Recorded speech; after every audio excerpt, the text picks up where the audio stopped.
Gentlemen, please stand and join in a moment of silence for legendary Hall of Fame leader of the Oakland Raiders, Al Davis, who died yesterday at the age of 82.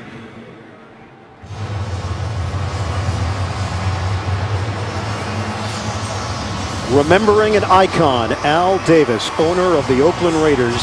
Today, the Raiders taking on the Houston Texans here at Reliant Stadium. Ian Eagle, Dan Fouts, and the rest of our CBS crew. Hugh Jackson telling his team that the Raiders were Al Davis's life. The team was his family, outside of his actual family, and let's give back to him by going out and winning this football game. Gary Kubiak and the Houston Texans last week, a 17-10 win over Pittsburgh. Big plays on defense to wrap up the win, and that's a switch, something that we had not seen in previous years for Houston. Oakland has won the toss. Brett Hartman, who has 13 touchbacks this season, the rookie punter, kicks it off, and we're underway. Jacoby Ford, 6 yards deep in the end zone, will take it out. Here's Ford trying to bust it to the outside, and he's pushed out of bounds out across the 20-yard line by Jason Allen on special teams. A 28-yard return. Oakland Raiders offense, led by the quarterback, Jason Campbell, playing in the same offensive system in back-to-back years for the first time in his career. He told us yesterday that opposing teams always say we can't let the Raiders throw the ball deep over our heads. And as you said, he's more comfortable in the offense. But look for him to get the ball out on the pass routes to Darren McFadden, their leading pass receiver. So on first down, base offense for Oakland. Campbell on a quick out for Darius Hayward-Bay, and unable to get him out in space. They limit him to a 5-yard gain, hit by Allen defensively. And to take a look at the starting offense for Oakland, and this group has done an excellent job run blocking so far. Stephen Wisniewski is the rookie out of Penn State. Of course, his uncle Steve Wisniewski is one of the offensive line coaches. Backs and receivers. This is a fast group, but Kevin Boss could be a difference maker, especially in the red zone now that he's healthy. The tight end formerly with the New York Giants. On a 2nd and 5 now for Oakland. And he tried a trick, didn't work. Darren McFadden is hit hard by Brian Cushing. No gain on the play for Oakland, sets up 3rd down. Defensively for Houston, major improvement from last year to this year. The numbers bear that out. Antonio Smith is playing the best football of his career. He's got 4 sacks. Linebackers, Connor Barwin, not the biggest name, but he's having a big impact on this defense. And in the secondary, Kareem Jackson is out once again with a knee injury. So the former Dolphin, Jason Allen, steps in for him as the starter. It is very loud early here in Houston. 4 receivers set. Campbell, short drop, and the pass deflected right at the line. Brian Cushing over there defensively. 2 good plays to start this game by Brian Cushing. He stopped McFadden on 2nd down. And I watch him come right up the middle here. And with his eyes on the quarterback, fights off the block and gets his right hand up in the air to deflect this pass. It appeared that would have been enough for the first down as Chaz Schillings was open. And a flag down as Shane Leckler is punting to Jacoby Jones. He's got some room. Jones finds the hole and takes it to the 30-yard line. Rock Cartwright on special teams brings him down. 63-yard punt and a 17-yard return. Pete Morelli is our referee here today in Houston.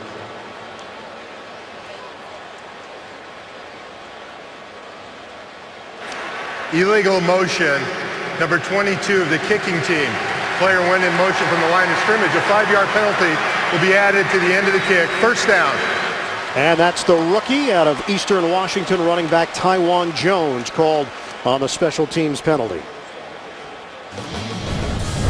Houston Texans, Matt Schaub. Numbers modest last week, but there have been a lot of wins so far for Houston. Yeah, and he told us yesterday it's important for them to stay on schedule, take care of the football, stay out of those 3rd and long situations where the Raider defense excels. And without Andre Johnson, look for the Texan tight ends to get involved in the play-action passing game. Schaub has been durable. He's making his 41st consecutive start under center for Houston. And he'll throw on first down. Out route, Connection to Owen Daniels, and there is the game plan, Dan Fouts, as you just laid out. Get the tight ends involved. They've got good ones. That's a 13-yard pass play. Starting offensive line. This offensive line is getting the attention they deserve. Dwayne Brown on that left side. He's been outstanding. This whole group has been terrific so far. Backs and receivers, Andre Johnson, of course, out with a hamstring injury. So, Jacoby Jones, who started 3 games last season, steps in for Johnson, watching from the sideline. Schaub throwing a low throw, and Daniels handles it. It's a 9-yard gain. He'll be down just before the first down. And Schaub took a hit from Tommy Kelly defensively as we take a look at what Oakland brings. And Jarvis Moss steps in for Matt Shaughnessy, who's out with a shoulder injury. Linebackers, they signed Cameron Wimbley to a big deal. Last year had 9 sacks. He's a dangerous pass rusher coming off the edge. And in the secondary, DeMarcus Van Dyke, rookie out of Miami, gets his first NFL start for the injured Chris Johnson. Here's Schaub, out of trouble. Floats it upstairs and too high. He was trying to set up Daniels, matched up with a linebacker. Yeah, defensive coordinator Chuck Bresnahan came that time with the safety blitz. Michael Huff, who's healthy now again for the Raiders, kind of forced Schaub out of the pocket and forced him to throw that ball too deep for Owen Daniels. No Michael rushing Huff. attack yet for the Texans, Ian. Yep, they're going against the grain here a little bit because the rushing attack worked so well last week. And how about the way they opened the game against Pittsburgh? Nearly 11 minutes on a long drive and a touchdown. Here's the rushing attack. Arian Foster taking it to the perimeter and across the 25-yard line. That's a 20-yard rip for Foster. James Casey, his blocking fullback out in front. He takes care of Huff, but it's the speed of Foster around the corner there to get to the edge and then burst for 20 yards. And now the Texans close to the red zone where they have struggled so far this season. Arian Foster, AFC Offensive Player of the Week. 155 yards last week against Pittsburgh. Handoff to Foster, right up the middle. And now they're mixing it up. Last week, we talked about it, 19 plays, 95 yards, 10 minutes, and 55 seconds time of possession to open things up against Pittsburgh, and it culminates in the Schaub touchdown to Owen Daniels. And now Arian Foster is limping off the field for Houston. We know that Foster himself has been dealing with a nagging hamstring problem.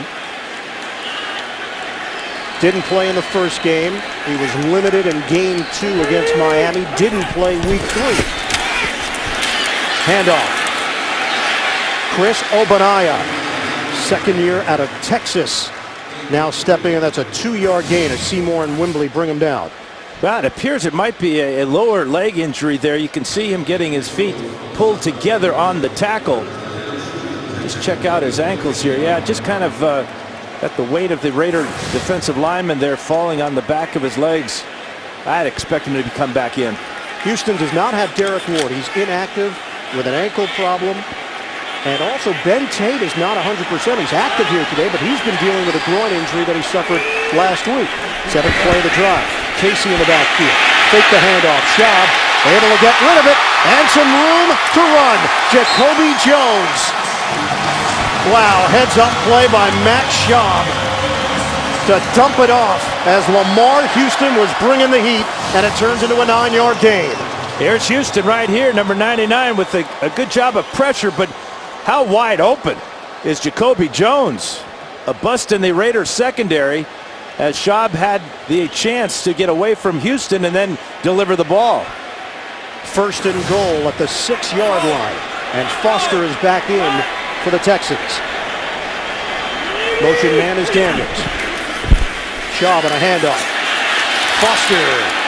And nothing there. Getting back to the line of scrimmage. They might spot him with a loss of a half a yard. Seymour and Bryant combined to bring him down. It'll be 2nd and goal. And that's where it's so important for the Raiders defensively to keep Foster from getting the edge, to get around the corner and turn him back inside where Tommy Kelly and Richard Seymour and Rolando McClain are. Good job that time. Moss and Wimberly on that side kept Foster from getting to the corner. They've used Daniels in the red zone. They have Joel Dreesen. They have James Casey as well.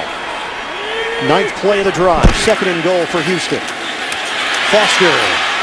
And runs into a crowd of white jerseys. Tyvon Branch leading that charge for Oakland. It's a 2-yard gain, and it's 3rd and goal. Well, this is where the field shrinks, so a strong safety like Branch can play closer to the line of scrimmage.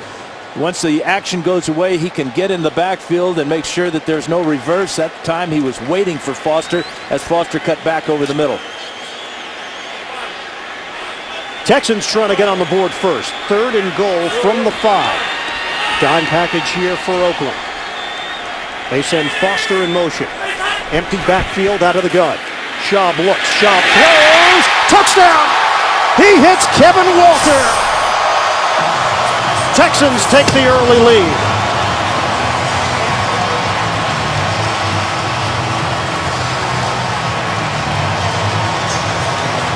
Another successful opening drive for the Texans. Schaub in the shotgun. It's a 10-play drive, went 65 yards, and this 2nd touchdown catch of the year for Walter as he overpowers Stanford route to get in the end zone. Neil Racker's on for the extra point. Last week, a statement by the Texans against the Steelers to start the game. Same story this week against the Raiders. 7-0 Texans. It's Schaub to Walter to put Houston on the board. 10 plays, 65 yards. It took 5 minutes and 8 seconds. And a touchdown from Schaub to Walter covering 5 yards. Schaub very sharp on the drive. 4 of 5 for 36 yards in the 3rd consecutive game where the Texans have opened with a touchdown drive. Brett Hartman will kick it off. Jacoby Ford. 3 career touchdowns on kick returns. And Ford runs into trouble. He is spun down just short of the 15-yard line. Matt Schaub and the Texans, they are clicking on offense already and just picking up where they left off from early in the season.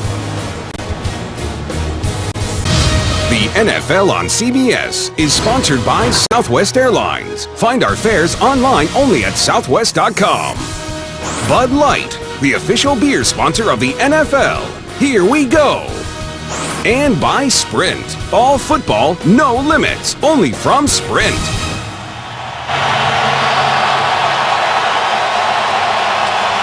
Oakland Raiders take over with a 1st and 10 at the 14-yard line. 6 offensive linemen and dealing with this very raucous crowd here at Reliant Stadium.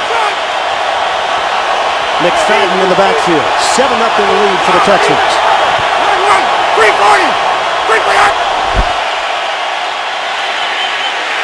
And McFadden runs into a wall. Sean Cody. Defense is the topic this week for the Fouts Focus. Yeah, the most dangerous pass rusher in the NFL is Mario Williams, and the Raiders must find where he's lined up on each play. At times, he'll line up way outside his defensive end as a linebacker and force the mismatch with the tight end, or as a blindside pass rusher. That's got to be every quarterback's nightmare.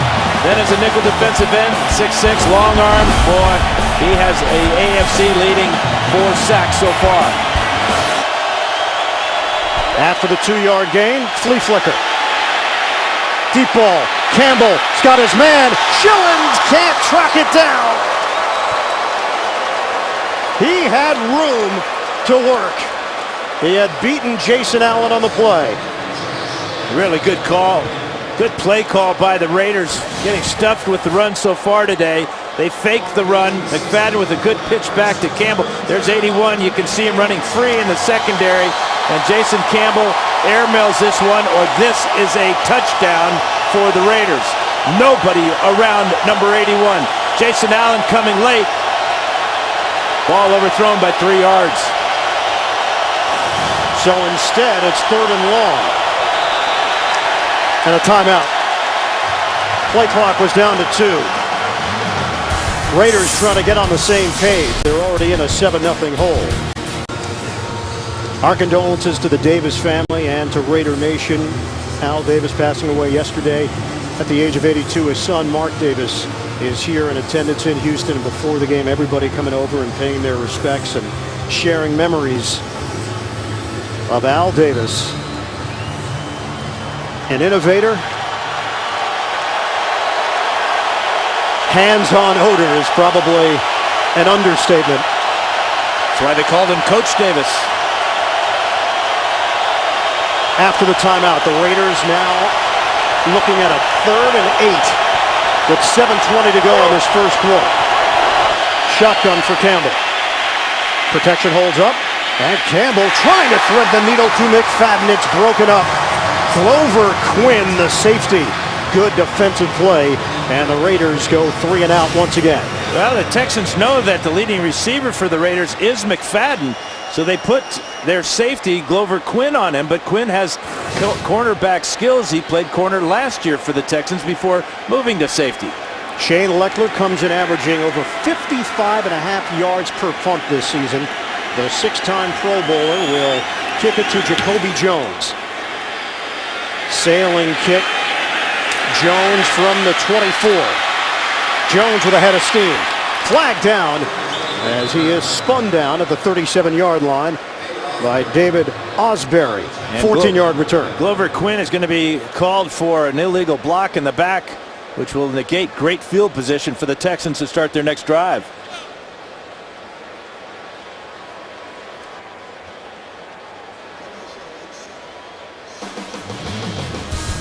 We'll step aside, sort it out when we come back with the Texans in front, 7-0. The NFL on CBS is sponsored by KFC Popcorn Chicken. Today tastes so good. And by Ram Trucks. Guts, glory, Ram. They picked up the flag, but Dan, this is what caught your eye. Well, 29 is Glover Quinn. And Jones is going to take the ball up the field, and there's a block in the back. The official right here is going to throw the flag, but decided after conferencing with the other officials that it was a good block. So the Texans catch a break here. They'll have the football at the 37-yard line. That's what Hugh Jackson is looking for right now, just exactly what took place. We asked Coach Jackson about this Raider team. He said this is a hard-working group, but the next step is learning how to win consistently. On the play for an illegal block in the back. First down, Houston. They've alternated wins and losses. They've looked impressive in the wins. Last week, it just kind of fell apart against the New England Patriots. They had 504 total yards against the Pats, but a couple of bad interceptions by Jason Campbell.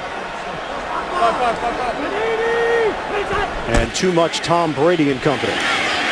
Arian Foster comes up shy of the 40-yard line. John Henderson with a stop, 2-yard gain. NFL Today update, JB and Boomer, the combination. Good playing Buffalo squad, Boomer. Hey, off of a Michael Vick interception, back comes Freddie Jackson, 5-yard TD run. They go up 7-0. Same things haunting the Philadelphia Eagles, turnovers and poor run defense. Bills capping a 7-play, 54-yard drive. Let's take it back to Ian Eagle and Dan Fouts. And guys, right there, you've got the biggest surprise in the NFL going against the biggest disappointment in the NFL this season, considering the expectations. Play fake, and Shaw, nimble, able to get rid of it. Joel Dreesen will not get the first down. He brings it across the 45-yard line. Jarvis Moss got in the face of Shaw. Good first drive of the game for the Texans as Shaw finds his big tight end, Owen Daniels, a couple of times. How about a 20-yard run on his first carry of the afternoon for Foster? It was all capped off by this 5-yard touchdown pass to Walter. And really the key on that drive, the Texans converted all 3 of their third downs. They stayed on schedule. The longest of the third down conversions was that 5-yard touchdown pass. And they can keep this drive going with a 3rd and 1. Schaub, it's handled by Kevin Walter. Good hands there as Walter got bunched up by Stanford Rout, and it's a 4-yard gain. New set of downs for Houston to work with. Hey, good to have Walter back in the lineup. He had some injury problems earlier in the year, but at 6'3", look at how he uses his hands over the top of Rout. Second catch in front of Rout this afternoon for Walter. So the Texans don't apparently they do not miss Andre Johnson at all, although they would like to have him out there. But Schaub red hot so far, 6 of 7 for 47. Injury to Johnson came in the second quarter last week. Right hamstring. Underwent a procedure Wednesday in Dallas, and again it's just speculation how much time he'll miss. Schaub knocked down and intercepted. Picked off by Lamar Houston off the deflection. Houston turns it over. John Henderson, the nose tackle at 6'7", gets his hands up in the air, and that will deflect the ball right to Houston. Heads up by Houston, but what a play by Henderson. Right in the middle here, number 79. Watch as he's battling Chris Myers, the center. Myers does a good job, too good a job. He keeps Henderson at the line of scrimmage where he knocks the ball right to his defensive line mate. How about that return by Houston, refusing to go down? Big play for the Raiders. Got to capitalize on it now. Last season, the Texans turned it over 18 times the whole season. That was a new franchise record. They have 5 turnovers now here through week 5. Houston with his first career interception. Raiders take over. Great field position. And Campbell is dumped.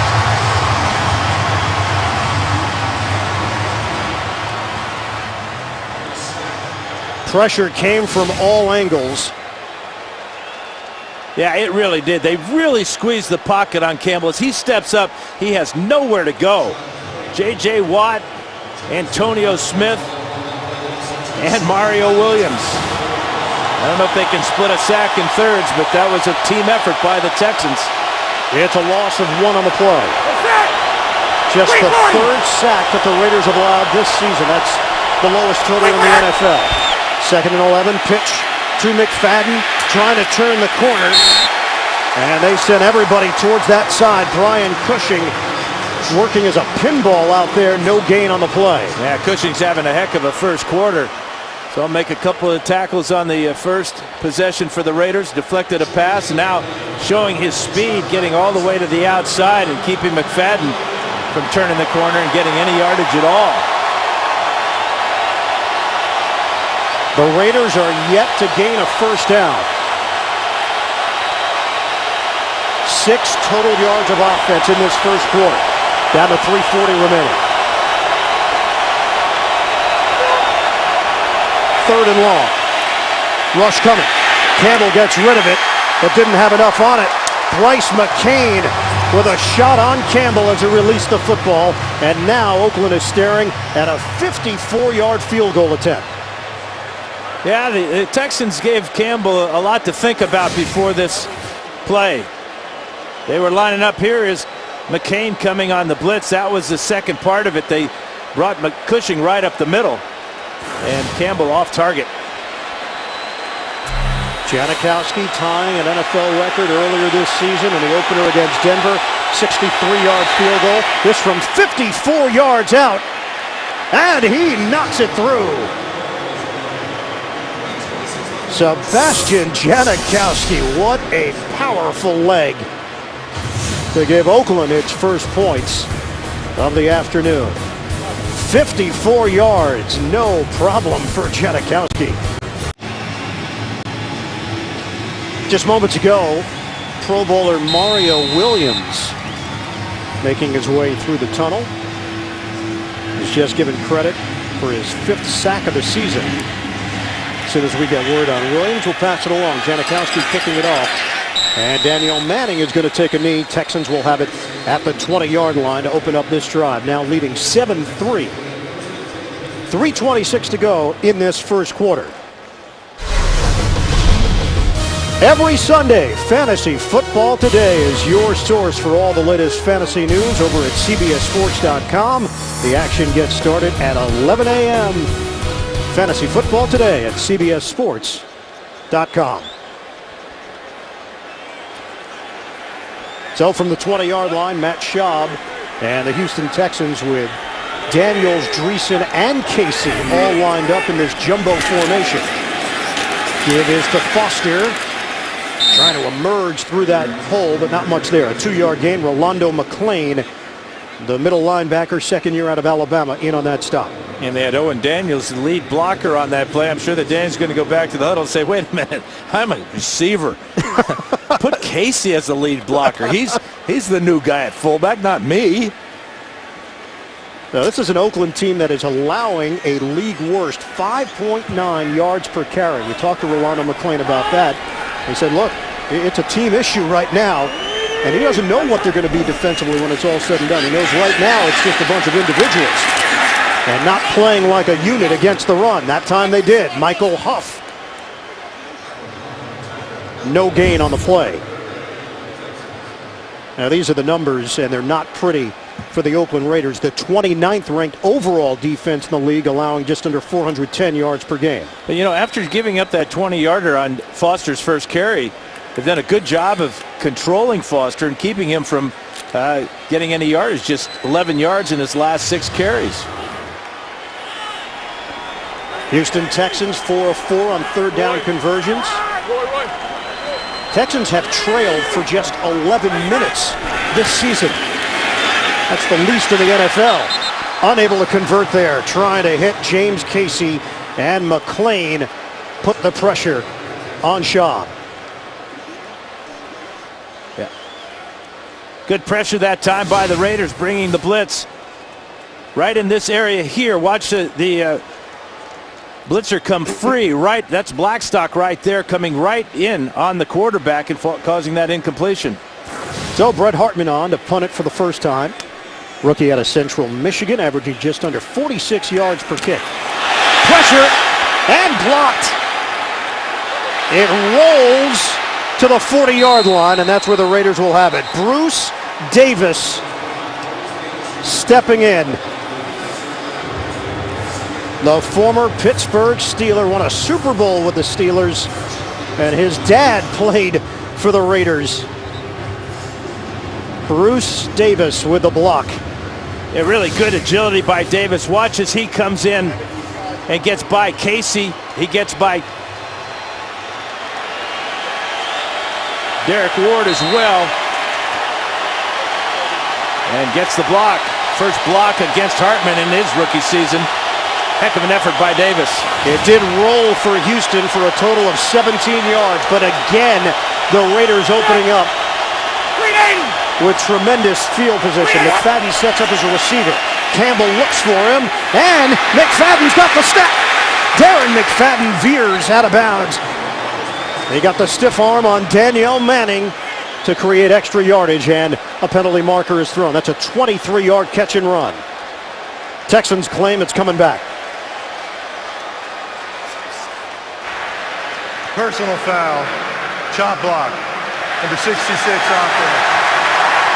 15-yard penalty, still first down. Now that's one of those situations where a offensive lineman is blocking a defender and he gets help low from his partner. That time is Cooper Carlisle. Here he is right here. Check him out going low on a chop block there. That's on Earl Mitchell. And Satelli was coming over the top. That's a double team block. That's a safety issue and a good call by the officials. And they back it up. Now Oakland has it in its own territory at the 46-yard line. Tim Jamison is in for Mario Williams. Give is to McFadden, trying to push the pile, and he does move it into Houston territory. 4.5-yard gain for the NFL's leading rusher, Darren McFadden. Back to New York, JB and Boomer. Pittsburgh trying to right the ship, Boomer. Dan Fouts will love this one. Amazing what a quarterback can do when he gets a little protection. Ben Roethlisberger to Heath Miller on their first possession of the game. They take the lead 7-3 towards the end of the first quarter. Protecting the quarterback will bring a smile from a quarterback. Back to Ian and Dan. Now all the quarterbacks look out for one another. There's some kind of club. It's a very exclusive fraternity, my friend. Will you teach me the handshake? Anything? No chance. Love you, Boomer. 2nd and 20 now for the Raiders. Campbell. Quick throw to Jacoby Ford. And Ford is out of bounds. 8-yard gain. Bryce McCain there to deal with Ford. Yeah, the Raiders might want to revisit that quick little out route to Darren McFadden. He had a 23-yard gain on the play, and 18 of it was after he stiff-armed Daniel Manning down the sidelines. What a weapon McFadden is. Oh, Brian Cushing, and the blood is streaming. And he ain't going to wipe it off either. Right now, the Raiders are looking at a 59-yard field goal attempt. Janikowski just converted from 54 yards away. 10 seconds left in the quarter. Set up the screen. McFadden makes his move, and he is spun down. Connor Barwin lost his helmet. It's a 4-yard gain. Quinn will get credit for the stop, and that'll be the end of the first quarter. Houston 7, Raiders 3. We'll come back after this. The NFL on CBS. Credit for the stop, and that'll be the end of the first quarter. Houston 7, Raiders 3. We'll come back after this. The NFL on CBS. They always tell defensive players to stick their nose in there. Well, this is Brian Cushing. This is Cooper Carlisle. Watch the collision right there, right in the ribs of Carlisle, but I think Cushing got the worst of it because he came up in a bloody mess. But he's back, as you knew he would be. And a 55-yard field goal attempt for Sebastian Janikowski, the Raiders' all-time leading scorer. 55-yarder is good. Janikowski from 54 yards away, and then from 55. Another day at the office for Big Sebastian. The Oakland Raiders do not have a first down in this first half, yet they trail just 7-6 early stages of the second quarter. Sebastian Janikowski with a pair of long field goals.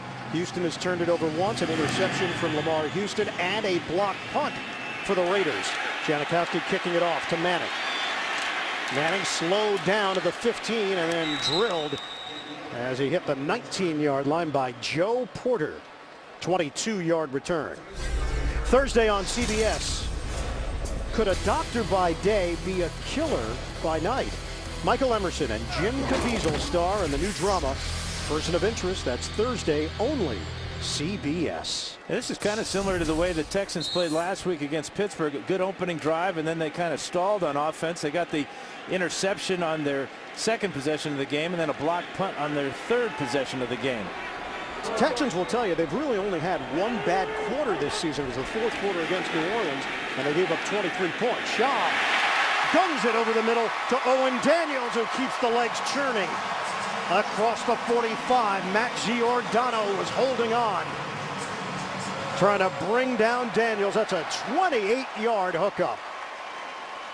Another catch for Owen Daniel. He started out the game with a couple of catches on their first drive. He's going to get past Quentin Groves there, and then into the secondary where Giordano has all kinds of trouble bringing him down. Owen Daniels, Pro Bowler in 2008, dealt with the ACL injury in 09, hamstring injury in 2010. He's finally back to 100%, and it's showing. Arian Foster slicing out to midfield. 2-yard gain. Quentin Groves there defensively to bring him down. Andre Johnson watching from the sideline, had that surgery procedure on Wednesday. In 2007, he had an injured knee ligament. He missed 7 games that year. Texans went 2-5 without him. Last year, missed 3 games with a high ankle sprain. The Texans went 2-1 in his absence. But still, you want him in there. He's so good. Just giving numbers. I think the real part of the story is you want Andre Johnson as a part of your offense. He's one of the biggest weapons in the NFL. Schaub to Joel Dreesen and a flag thrown. Rolando McClain in a matchup with Dreesen. 6-yard pickup.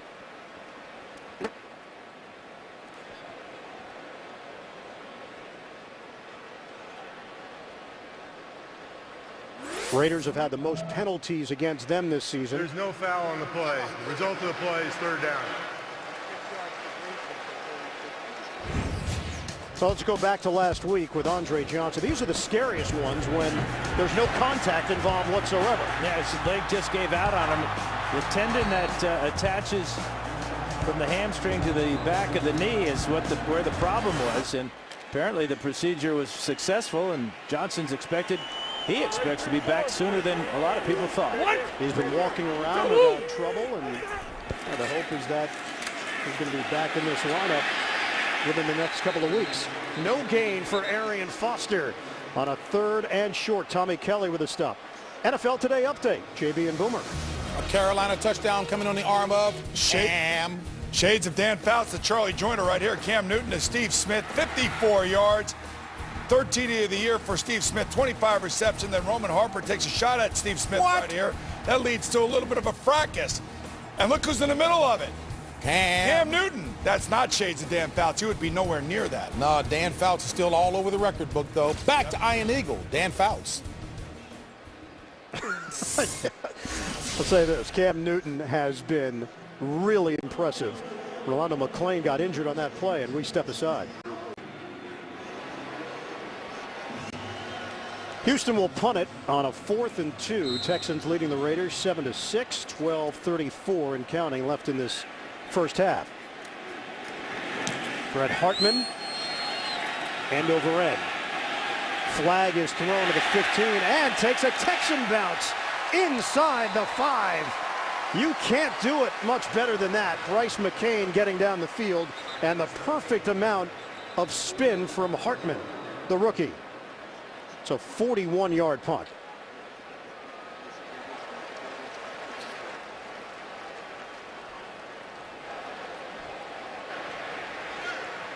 During the kick, holding, number 23 of the receiving team, half the distance to the goal, first down.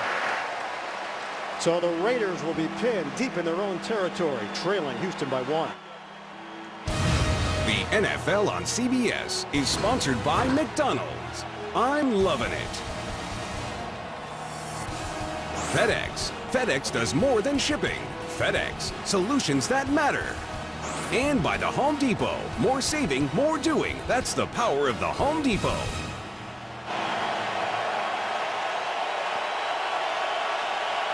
Here, Reliance Stadium, which opened back in 2002. Retractable roof is closed because of the rain today.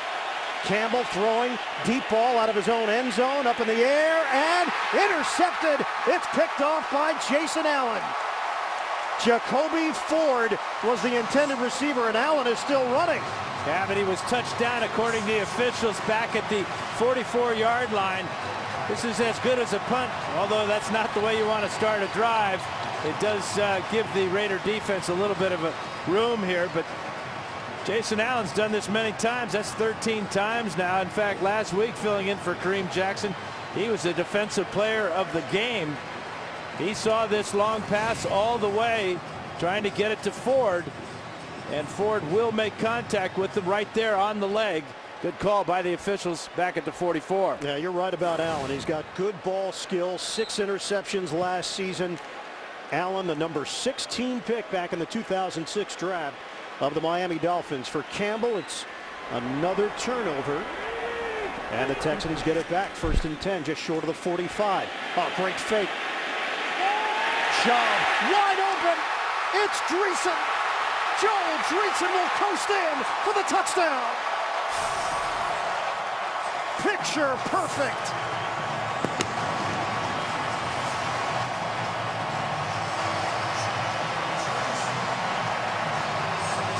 Great play fake by Schaub and Arian Foster, but where was the Raider defense? Joel Dreesen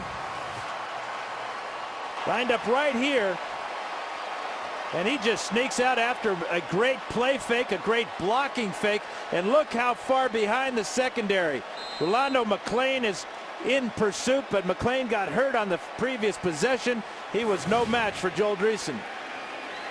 56 yards. Extra point tacked on by Neil Rackers. What a domino effect that was. The great punt by Hartman, putting Oakland deep in its own territory. Campbell throws the pick to Jason Allen. And then the Texans turn it into a touchdown. Jason Allen with the pick, and the Texans on the very next play. 56-yard touchdown pass. Schaub to Dreesen, longest play of Joel Dreesen's career, now in his 6th year in the league out of Colorado State. For the return man will take a knee. So that's a new franchise record for Hartman, 14 touchbacks on the season. Right here is Joel Dreesen. Middle linebacker right here, McLean. Watch as the action goes away. Dreesen will just sneak out here after faking a block. And then the linebackers come up. McLean sees it way too late, and he's running on a bum leg. But it's the play action faking that's been so good, and throwing the ball to the tight ends. 6 of Schaub's 9 completions to the tight ends. 3 for Dreesen, 3 for Daniels. Michael Bush is now in there for Oakland. Brings a different running style than McFadden. Bush, tough runner on the inside. Play fake. Campbell backpedaling, throws. It's caught but out of bounds by Hayward Bay.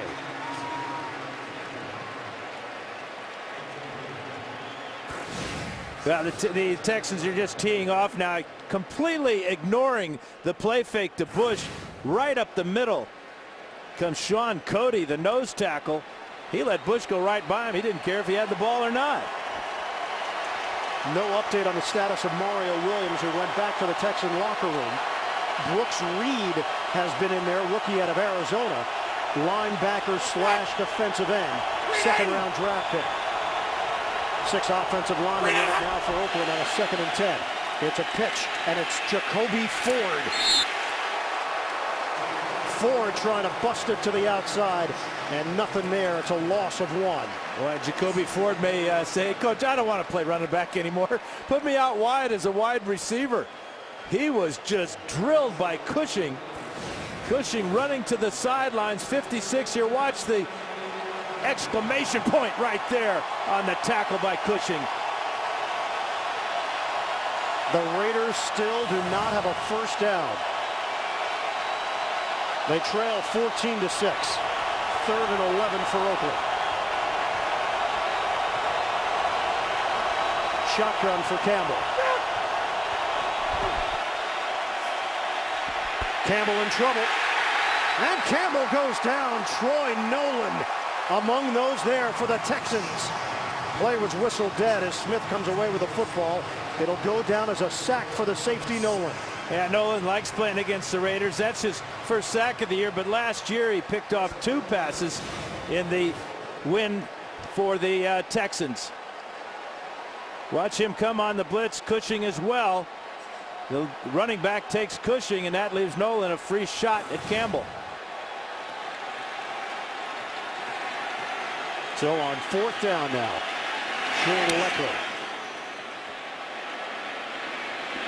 Jacoby Jones ranging over. It's out of bounds. Going to spot the football just short of the 40-yard line. Campbell and the Raiders really struggling on offense. They trail 14-6 in the 2nd. The NFL on CBS is sponsored by Buffalo Wild Wings. Wings, beer, sports. And by E-Trade. Investing unleashed.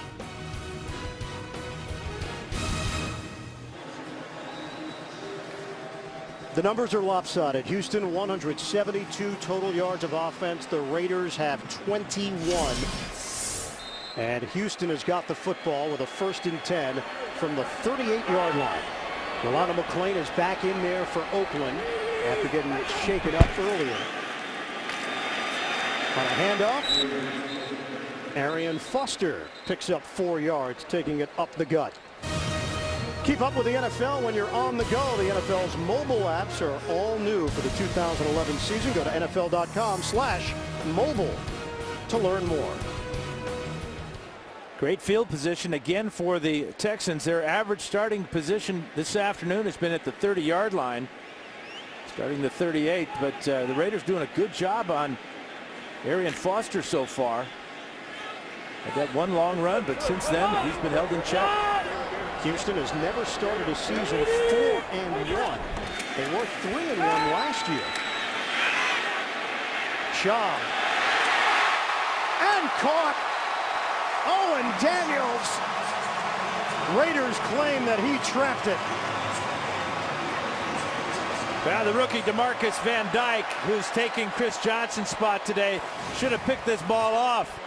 Watch 23, right side of the screen. He's got it in his sights, and out of nowhere comes Daniel to steal the ball away, make the catch, take it to the ground, and control the possession throughout the entire play. Wow, what a catch. No doubt. He cradled the football, and it's good for 17 yards and a first down. And a flag down. False start. Number 12, offense. 5-yard penalty remains. First down. And the first penalty against the Texans, it's Jacoby Jones. Go back one more time to check it out. The great catch by Owen Daniels. But the rookie, Van Dyke, right there, he thought he had that ball. Could not believe that Daniels came out with a great effort to steal it away. Wow. First and 15 now for Houston. Line of scrimmage is the 46-yard line of Oakland. Daniels goes in motion. Schaub to throw it. Dump it off. Screen. Arian Foster, and cut down low. Trying to break free of Cameron Wimbley. Good blocks up front. Wade Smith and Mike Brizell to help spring Foster loose for a 9-yard pickup. Yeah, really good blocking by the Texans. Watch as they get out in front. Good job by Schaub giving ground, and then two blockers out in front, but one of the blockers actually pushes Wimbley into the tackle. Good hustle by Wimbley. Numbers on Schaub, 11 of 14, 163 yards, 2 touchdowns. Last week in the win, he was 14 of 21 for 138 yards, a touchdown and no interceptions. 17-10 victory over Pittsburgh. On 2nd and 6, Schaub, and one of the rare mishaps and miscues. He and Jones just not quite on the same page. NFL Today update. JB and Boomer standing by. Pittsburgh playing with some attitude, Boom. Well, Ben Roethlisberger, great play action fake right over the top to Hines Ward. That's his second touchdown pass of the day. They are now up 14-3. This came after a fake punt by the Pittsburgh Steelers that was successful. Back to Ian Eagle and Dan Fouts. And a score that the Houston Texans are certainly comfortable with because it might create some space with a Houston win today and a Tennessee loss within the AFC South. 3rd and 6. Schaub had it batted away. Rolando McClain came firing in for Oakland. And McClain is not 100%. Just see on his gait there that little bit of tentative, but here's McClain. Yeah, he's limping badly on that left leg. He got it caught up on a tackle earlier in the ball game, but is really gutting it out. Big play by McClain, something the Raiders need from their middle linebacker. Well, this would have been a 55-yard field goal attempt. For Oakland, that means go time for Janikowski. For Houston, it's the punter, Brett Hartman. Again, end over end. The rookie, Denarius Moore, moving forward, and he brings it in cleanly at the 14-yard line. 8:01 to play. First half. We're coming back to Houston in a moment. Saturday, the Home Depot SEC on CBS features the top-ranked Tigers of LSU as they tangle with Tennessee. It all begins Saturday, 3 Eastern. College football today right here on CBS.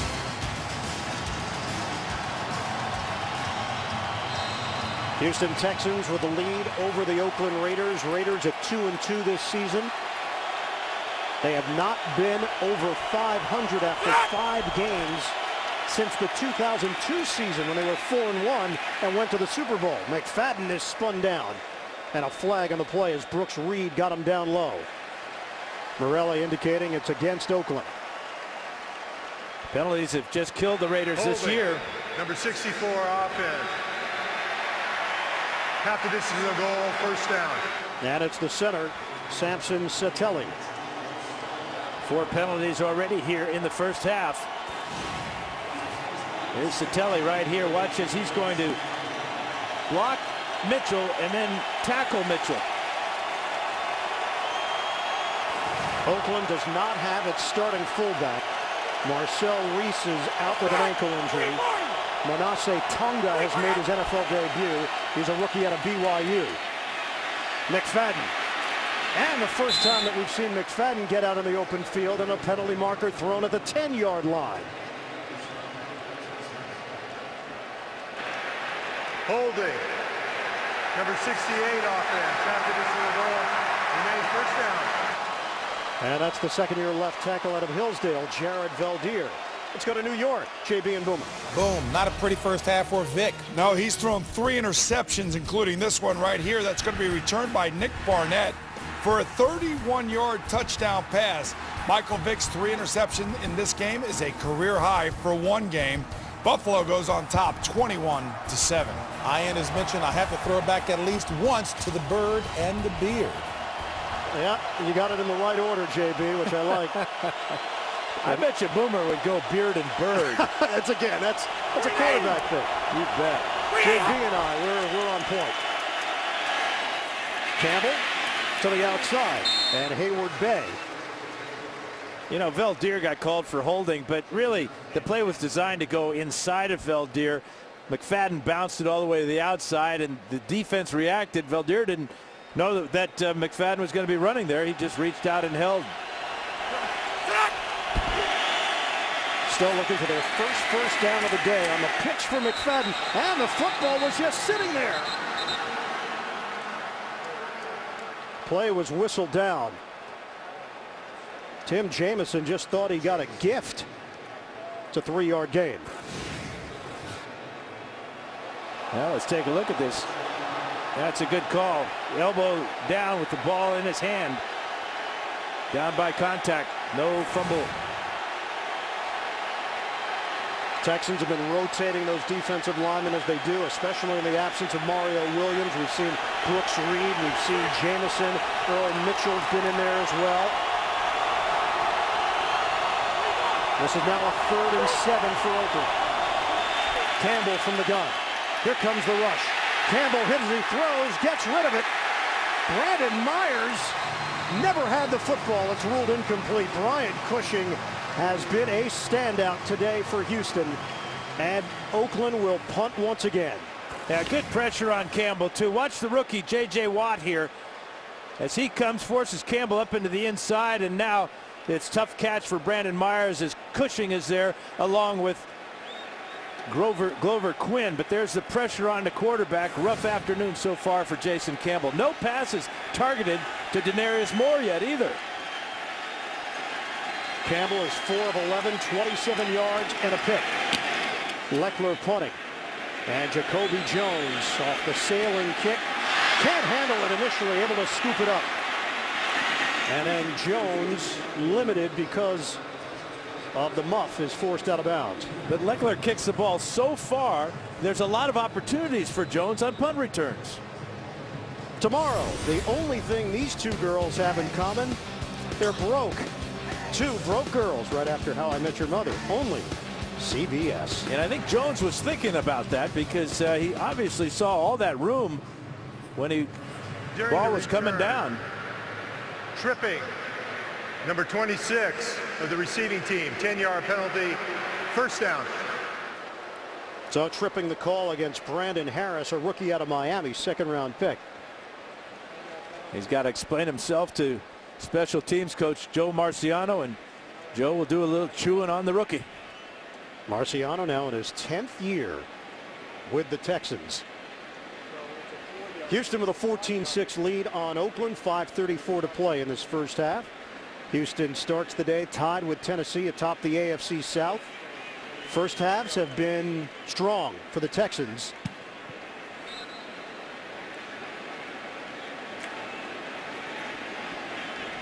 Mike Mitchell in his 3rd year out of Ohio being checked out along the Oakland bench. Yeah, they just got him healthy. Texans had outscored their opponents 76-13 in the first half this season. Largest point differential in the NFL. Arian Foster, 2-yard gain. Jarvis Moss there defensively, the former Denver Bronco. It'll be 2nd and 8 for the Texans. So in that first quarter, plus 41, plus 26 in the second quarter. Second halves have been a different story. Yeah, that one bad quarter against New Orleans obviously cost the Texans a phenomenal start to this season. 7th all-time meeting between these two teams. The Texans are 5-1 against the Raiders. And Foster struggling for extra yardage. He picks up 3. Richard Seymour, the perennial Pro Bowler, with a stop. So it'll be 3rd and 5 now for Houston. You can see how hard that Arian Foster is running, trying to break through, but he's been unable to break that first wave of defenders for the Raiders. He's got to be starting to get a little bit frustrated. Running between the tackles, not getting much. 12 carries, 42 yards for Foster. Last year against Oakland, had a 74-yard touchdown run. Schaub, handled by the veteran David Anderson, and a first down. They'll move the chains out across the 35-yard line. Tyvon Branch with a tackle. First catch of the season for the popular David Anderson. But again, it's a Texan receiver just wide open, running free in the secondary of the Raiders. And another conversion on 3rd down for Matt Schaub and the Texans. Anderson, a bit of a character. He's well liked, and he's back in a Houston uniform after the early season injury to Kevin Walter. Anderson had been released by Denver. Foster sticking the helmet down. Quentin Groves with the smack. 2.5-yard gain. Really good job of Quentin Groves waiting for the cutback. Foster showing his frustration, declined the original blocking hole and looked for the cutback, but there was number 52, Groves. You know, you look at Oakland's defensive front and you would think this would be an excellent run defensive team. Why are the numbers not living up to what they have personnel-wise? Foster 45 yards on the ground. Schaub, deep drop, in some trouble, and then throws it up. Able to throw it out of bounds. Michael Huff with the pressure. Yeah, that's twice now, Ian, that the Raiders have had success pressuring Schaub with the blitz from Michael Huff. The Raiders are claiming that should be grounding, intentional grounding on this play. Huff from the left side of the screen, 24 coming in, gets away from Foster there and forces Schaub to retreat, but he does throw the ball far enough, although there's no receiver in the area. No intentional grounding apparently. Injury update, Mario Williams, a pectoral injury. He will not return for Houston. That's big. Under 3 minutes to play now. First half. Set up the screen. Kevin Walter. And he's caught from behind by Branch. A 4-yard gain and not enough for the first down. Great job by Tyvon Branch because Walter had blockers in front of him. Right side of the screen, you're going to see Branch come in and just avoid the block of Wade Smith there and make an ankle tackle on Walter. Branch, who has led Oakland in tackles each of the last 2 years. Fred Hartman will punt it. The rookie Denarius Moore waiting for it, averaging just over 8 yards per return. And Moore can't break free. McCain down there in a hurry. 39-yard punt. Holding. Number 34. Holding, number 34 of the kicking team.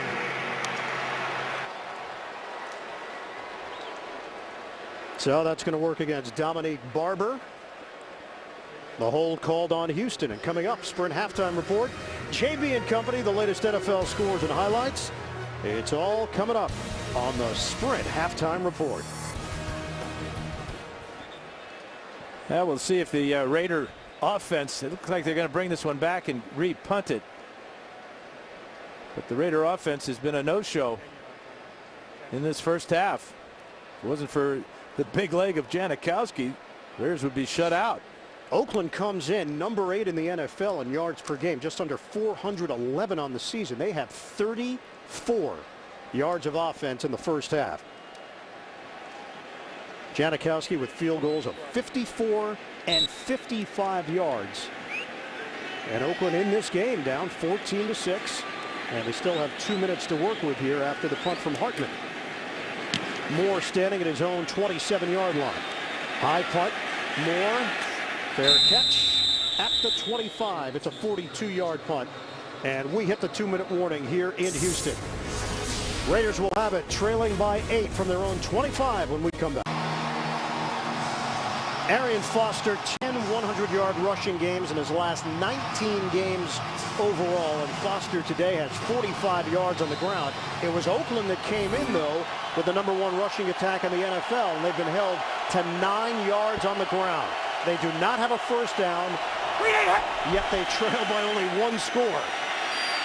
McFadden to the outside.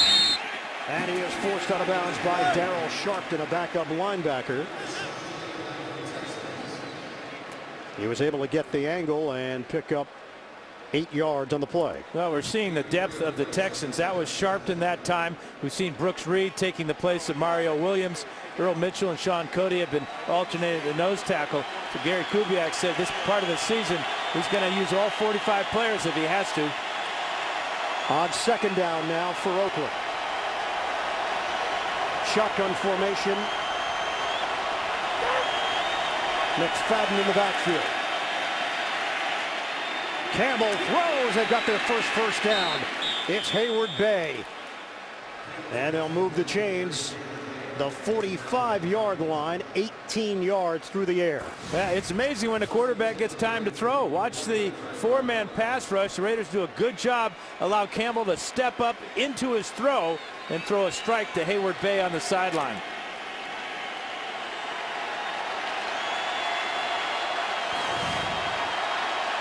A minute 46 to play, first half. Oakland with 2 timeouts. Campbell, rush coming, and Campbell delivered it to Ford, but unable to secure it. I'm not sure if Bryce McCain got a finger on this or what, but that ball was real close to being a home run shot for the Raiders. Campbell under pressure puts that ball right there. Watch McCain come in here. I think he might have just deflected that by a fingernail. Second and 10 for Oakland.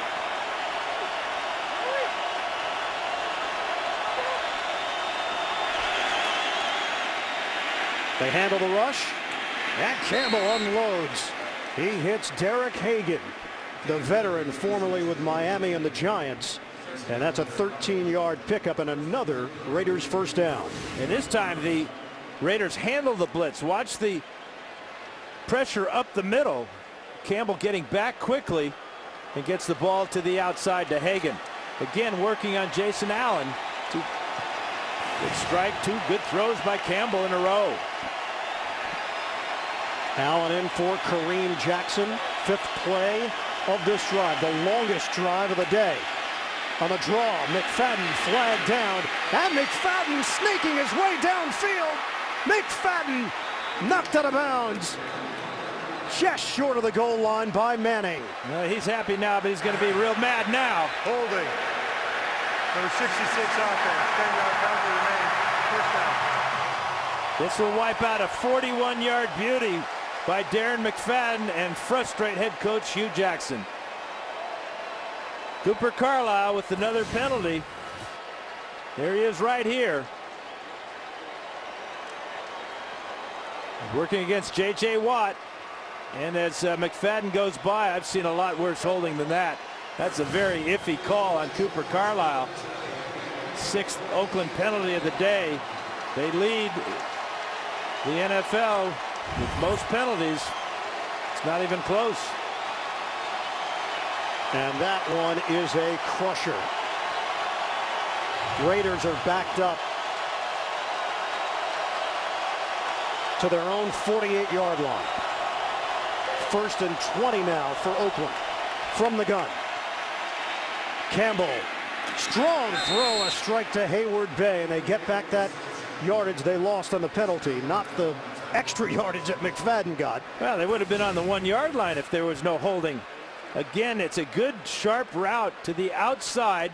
Jason Allen looking for a deeper route, is late on the coverage, and Darius Hayward Bay having a pretty good series of plays now. 18 yards on that completion. Had good numbers last week in that 31-19 loss to New England. This is now a 2nd and 2. 4 catches, 51 yards for Hayward Bay. Houston crowds the line.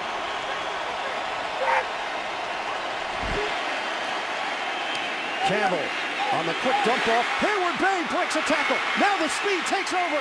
Down the sideline. Touchdown, Oakland. 34 yards. It's Campbell to Hayward Bay, and he makes the play after the catch. Hayward Bay does two great things on this. Number one, he uses his strength in his legs to pull out of the tackle of Jason Allen. It was an all-out blitz by the Texans, and they get burned by all this speed. No contest for Hayward Bay. And the Oakland Raiders are going to go for two, looking for the tie with 1:09 to play, first half. Michael Bush in the game. Schillens goes in motion. Campbell with a moving pocket. Campbell looks, fires, broken up. Denarius Moore matched up with Jonathan Joseph. And the Raiders down by 2. Well, they really came back from that penalty where McFadden would have taken the ball to the 1-yard line thanks to Darius Hayward Bay. 3 catches on the drive for a total of 70 yards. And this touchdown reception, his first of the season. 6 plays, 75 yards. Just 51 seconds on the drive, and Hayward Bay with some big grabs, including the 34-yard touchdown. Campbell getting into a rhythm, 4 of 5 for 49 yards on that drive. Yeah, he got good pass protection, and then when he was faced with a blitz, he hung in tough and got the ball out to his receivers. Janikowski kicking it off. Daniel Manning on the return, right up the middle. Now Veers, and he is brought down short of the 20-yard line by Van Dyke on special teams. Coming up, Sprint halftime report. JB and the rest of the crew, the latest NFL scores and highlights. That's all coming up on the Sprint halftime report. A lot of time left for the Texans, especially with Matt Schaub with 3 timeouts. Schaub having an outstanding first half, 13 of 19, 177 yards. Did throw 1 interception, but that was a deflected pass, not a bad throw. He's got 2 touchdown passes as well. Houston has nearly doubled the offensive output of the Oakland Raiders in terms of yardage, yet the lead is only 2. And it's Arian Foster up the middle for 3 yards. Cameron Wimbley with the stop. And a timeout taken with 57 seconds left to play. And it's Oakland who used the timeout. They only have 1 remaining. It's the best team in football. JB, Phil Simms, Chris Collinsworth, Warren Sapp, and exclusive NFL Films highlights. Behind the scenes, ahead of the action, inside the NFL, Wednesdays on Showtime. A good bounce back by Jason Campbell. Late stages of this first half, Neil Rackers, to get him into a comfortable position, have to look to around the 36-yard line for Houston to advance it. And he really hasn't been tested yet this year with a long field goal. He's perfect 10 for 10, but his longest is just 36 yards. His career long 57, but that came at Denver.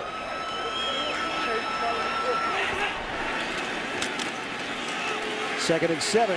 Foster staying on his feet and scooting ahead for extra yardage. 6-yard pickup and timeout Texans. Well, and the Texans let a lot of time go off the clock before they called that timeout. That was a very good spot for Arian Foster, by the way, and I think they just shifted it. They did. About a half-a-yard differential from what the initial spot was and now where they placed it, just short of the 29-yard line. Mario Williams' pectoral injury is the official word from the Texans. And we think this is the play he got hurt on. You could see him grab for his chest. But going forward, looking at what the Texans have, without Mario Williams, although you got to give a lot of credit to Brooks Reed. He's done a good job filling in for him, but he ain't no Mario Williams. Wade Phillips, in his first year as the defensive coordinator with the Texans. D'Amico Ryans, one of the captains, told us, thing about Wade, he never panics. He's always even keel. Has been great for the players. And Schaub gets the first down himself, but a penalty marker thrown on the far side of the field. Raiders may have lined up off sides. Offside, number 93 defense. 5-yard penalty. First down. That's Tommy Kelly. Yeah. I mean, he's as close to the ball as you can possibly get. They really anticipated the quarterback sneak. They were there, but Kelly lined up in the neutral zone. And that saves a timeout for Houston as the clock is stopped. Down to 42 seconds left. Deflected ball, and it bounced over to Jacoby Jones. Incomplete. Pressure coming. Jarvis Moss there. Mike Mitchell as well. It's 2nd and 10. Yeah, it's 3 times today that the Raiders have been able to block a pass from Matt Schaub. And it is Mitchell right up the middle. Such a tenacious player. Good reaction that time too, and almost completed to Jones. Big hitter, 2nd-round pick back in the 2009 draft. 38 seconds remaining. Schaub steps up, avoids the rush, and throws. Low throw. Sliding in Giordano, who was able to get his fingertips on it. It's incomplete. Schaub lucky that one was not thrown very well, or Giordano would have picked this one off. But the Raiders getting good pressure. That time it's Seymour. Schaub a bit of a cold streak right now, 2 for his last 7. Jacoby Jones was in the area. It's now 3rd and 10. Schaub on the day, 13 of 21. 177 yards, 2 touchdowns, and a pick. On 3rd and long. Schaub brought down Richard Seymour. 22 seconds remain. Yeah, the Raiders call timeout. You know they'll get the ball back, and with the big leg of Sebastian Janikowski, have got a shot to take the lead for the end of the first half. Let's check out Richard Seymour. One more sack for the 11-year veteran. Good battle in there with Wade Smith, and he's going to win it and drag the quarterback down with one hand. 11-year veteran Richard Seymour. The perfect 3-technique defensive tackle. 3.5 sacks now on the season. 3 Super Bowls on his resume as a member of the New England Patriots. And we know Sebastian Janikowski's range. I'm not sure he really has a career-long target line. You know, I was in Denver when he hit that 63-yarder. It could have gone 66. Phenomenal. What a great career. So Brett Hartman will punt it. Denarius Moore waiting for it at the 27. Moore moves forward. Mishandles it. And up for grabs. Raiders have it at the 30-yard line. A 43-yard punt. Well, you mentioned it, week 1. The Oakland Raiders at the Denver Broncos, and Sebastian Janikowski, 63-yard field goal to end the half that tied an NFL record. Jason Elam and Tom Dempsey. And Tom Dempsey did his at sea level in New Orleans way back when. Janikowski with 2 bombs in the first half. Getting loose, looking for one more opportunity to end a half with a big field goal. Texans 14, Raiders 12. They need 25 yards or so to get Janikowski a shot. Campbell pump. Campbell will throw a deep ball. Sideline. And nothing there. Denarius Moore with the veteran Jonathan Joseph defensively. That's the first pass that's even been thrown in Denarius Moore's direction. For a rookie, he's had an outstanding first quarter of the season. A couple of touchdown catches, and that's a good decision by Campbell. Give him a chance to go up against the defensive back make the catch. Great athletic ability, really attacks the ball. Third most receiving yards among rookie wide receivers, Julio Jones and A.J. Green just in front of him. He grew up 200 miles north of Houston in Tatum, Texas. Campbell. Spiral. And it's incomplete. Derek Hagan, the intended target. And it's 3rd and 10. Jason Allen had the coverage for Houston. Yeah, and I think Allen is tired of seeing those deep out routes completed in front of him. He broke on this route very quickly, and he was real close to being able to pick this ball off. Watch him read the quarterback, eye the ball here, and just knock it out of Hagan's hands. Good play by Jason Allen. 2 seconds remain. Final play of this first half. Not having any timeouts really limited Campbell's choices on this possession.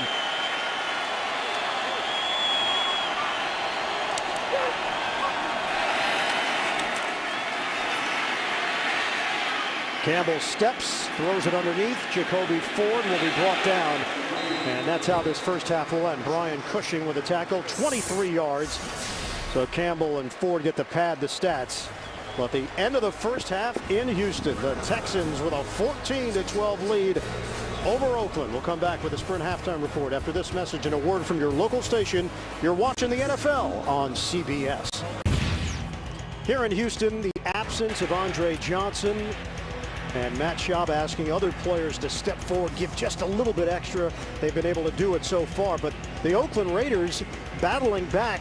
Campbell to Hayward Bay. They go for 2, don't get it. And Houston has a 14-12 lead over Oakland. It is pouring here in Houston. The roof is closed, but that doesn't mean that we don't get a little bit of water inside the stadium. And right now, let's take a look at the NFL Mobile Recap presented by Verizon.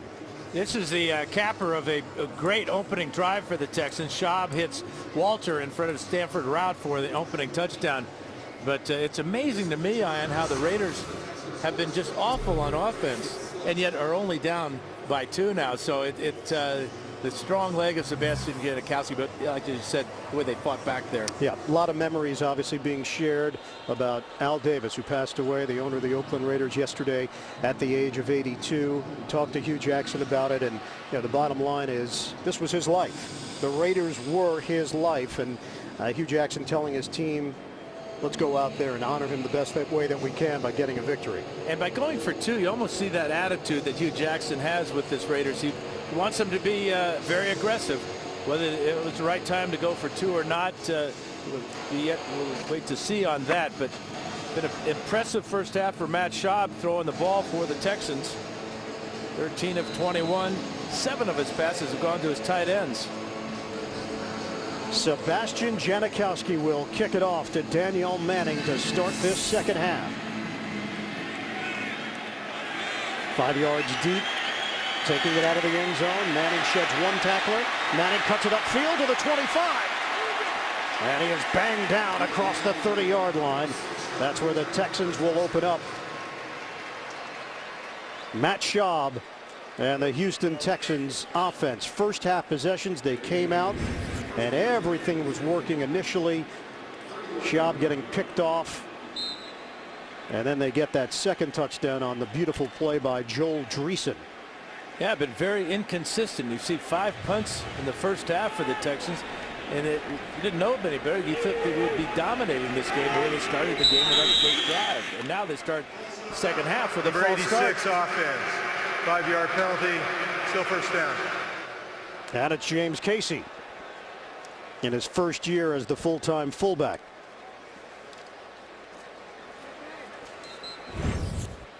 The 11 yards rushing for the Raiders. This heavyweight battle between McFadden and Foster just hasn't materialized yet.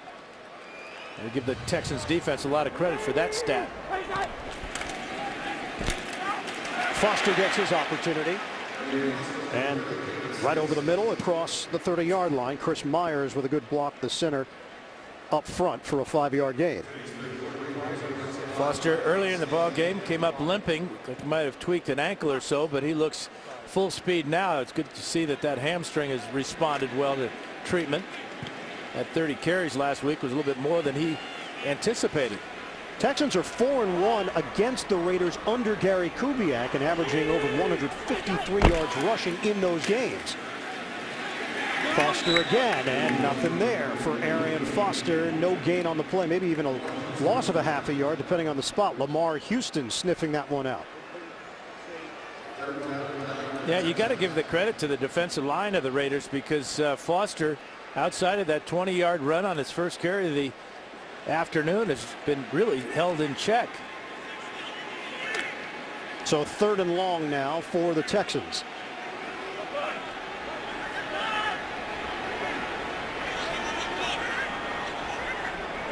They've been front runners this year, leading most of the way, other than against New Orleans. Schaub throwing off his back foot, and it's incomplete. A flag thrown. Jacoby Jones and Stanford route. Mano a mano along the sideline. Yeah, you can read the lips of Hugh Jackson saying that's a bad call. There is no foul on the play. Incomplete pass. 4th down. I think we're setting an NFL record, and that's 3 times now the officials have thrown a flag and then have decided, nah, maybe not. Not very decisive by the officials. If that's not interference, it's at least illegal contact down the field past that 5-yard marker. So the Texans will punt it. First possession of this second half. Hartman averaging 33.4 yards per punt. Had one blocked in the first half. Moore bobbled it last time. That one he catches cleanly. And Moore is dumped at the 40-yard line. That's where the Raiders will have it after the 11-yard return. Jim Plunkett, Raider legend, when we come back. The news yesterday that Oakland Raiders owner Al Davis passed away at the age of 82. He personified what this franchise was all about, and we're fortunate to be joined right now by 2-time Super Bowl champion and former Raider quarterback Jim Plunkett. Thanks so much for being here, Jim. You heard the news yesterday, like all of us. Just some of your memories regarding Al Davis as the Raiders take over a 1st and 10 at the 40. Campbell to throw it, and Campbell lofts it incomplete. Well, just being here at the game, I always sit with Al on the road games and at the home games. And I kind of miss him not being in the suite, remarking on what's going on with the game, getting a little upset when something goes wrong, losing that insight that he always has to offer during the course of a game about personnel, philosophy, technique. It's really missing that suite right now. Take us back to when you first were signed by the Raiders by Al Davis after your time with San Francisco. Sure, I got released by the San Francisco 49ers, and I had some offers, and Mr. Davis and the Raiders was one of them, and gave me a chance to stay in the Bay Area and join a team just across the Bay. And when I talked to Mr. Davis prior to signing, he said he'd always admired me when I was at Stanford, wanted to draft me, but obviously couldn't. And the thing is, he gave me another opportunity in the National Football League, and I really appreciated that. And he said, "Don't worry." I was a little frustrated by not playing, sitting behind Kenny Stabler, but he said, "Don't worry, your time will come," and it certainly did. Well, I wasn't very happy with the fact that, first of all, you used to beat us when you were at Stanford. I was at Oregon, and then, oh, well, you know the story. I do know the story. Yeah. After the connection to Hayward Bay, it sets up a 3rd and 4 now for the Oakland Raiders, trailing Houston 14-12, early stages of this 3rd quarter. Shotgun formation for Campbell. And a 4-receiver set for Oakland. Rush coming. Campbell lofts it up. And Denarius Moore with an attempt at it over the shoulder. Jim, let's talk a little bit about Al Davis's ability to scout talent, recognize it, and then employ it the way that he did throughout the years with his team. Yeah, and he did it a couple of different ways. First of all, he used to go to all the All-Star games, the East-West game, the Senior Bowl, and get to be on the field and talk to these guys, analyze them in person, get to know their personality, see if he's a fit for the Raiders, and then also picking up people like myself and Matusek and Ted Hendricks, who thought, and many people thought their careers were over, and give them another chance to go out and show what they could actually do. And he put a team together in various different ways, and those being 2 of them, and he got results. He got results from people a lot of other teams have given up on.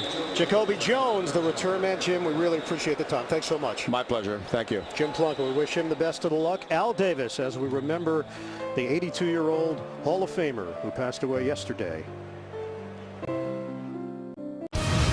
The NFL on CBS is sponsored by Southwest Airlines. Find our fares online only at southwest.com.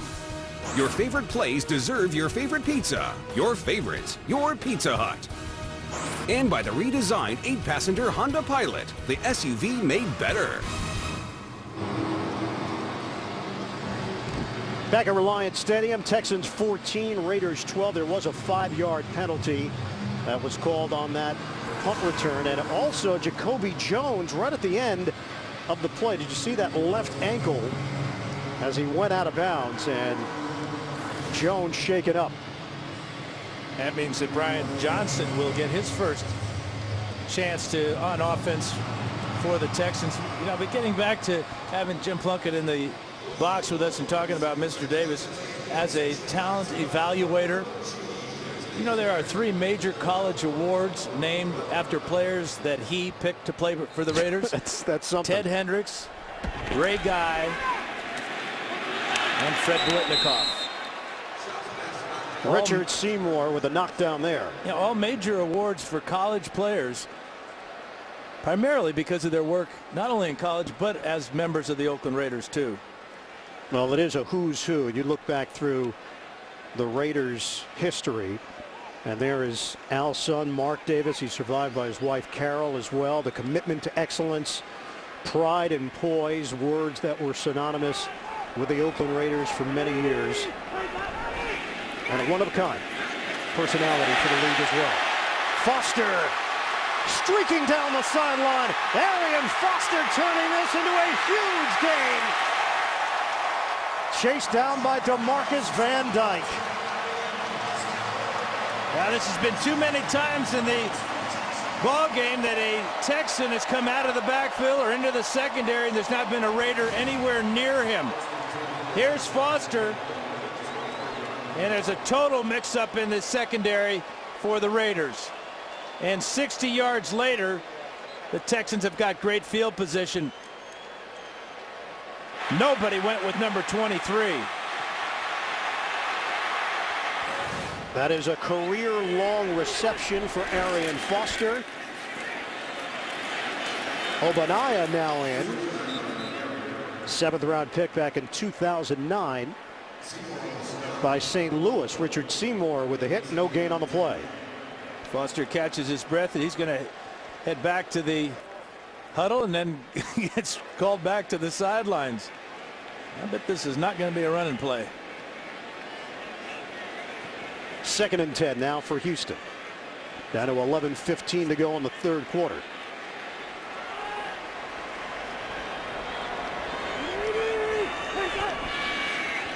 Job to throw it. Offensive coordinator Dan Fouts calling for a pass, and it's incomplete. Well, I just had the inkling that, you know, that Foster wanted to back in the lineup. Well, Gary Kubiak, we asked him about Arian Foster. He said there's no doubt he's got his swagger back. You can tell that in practice when he can really get into that next gear when he starts accelerating. He's got that burst again. And Foster back on the field on a 3rd and 10 now for Houston. Shotgun. Schaub out of the pocket. Schaub was hoping that Daniels turned around. It's incomplete. Cameron Wimbley put a little heat on Matt Schaub.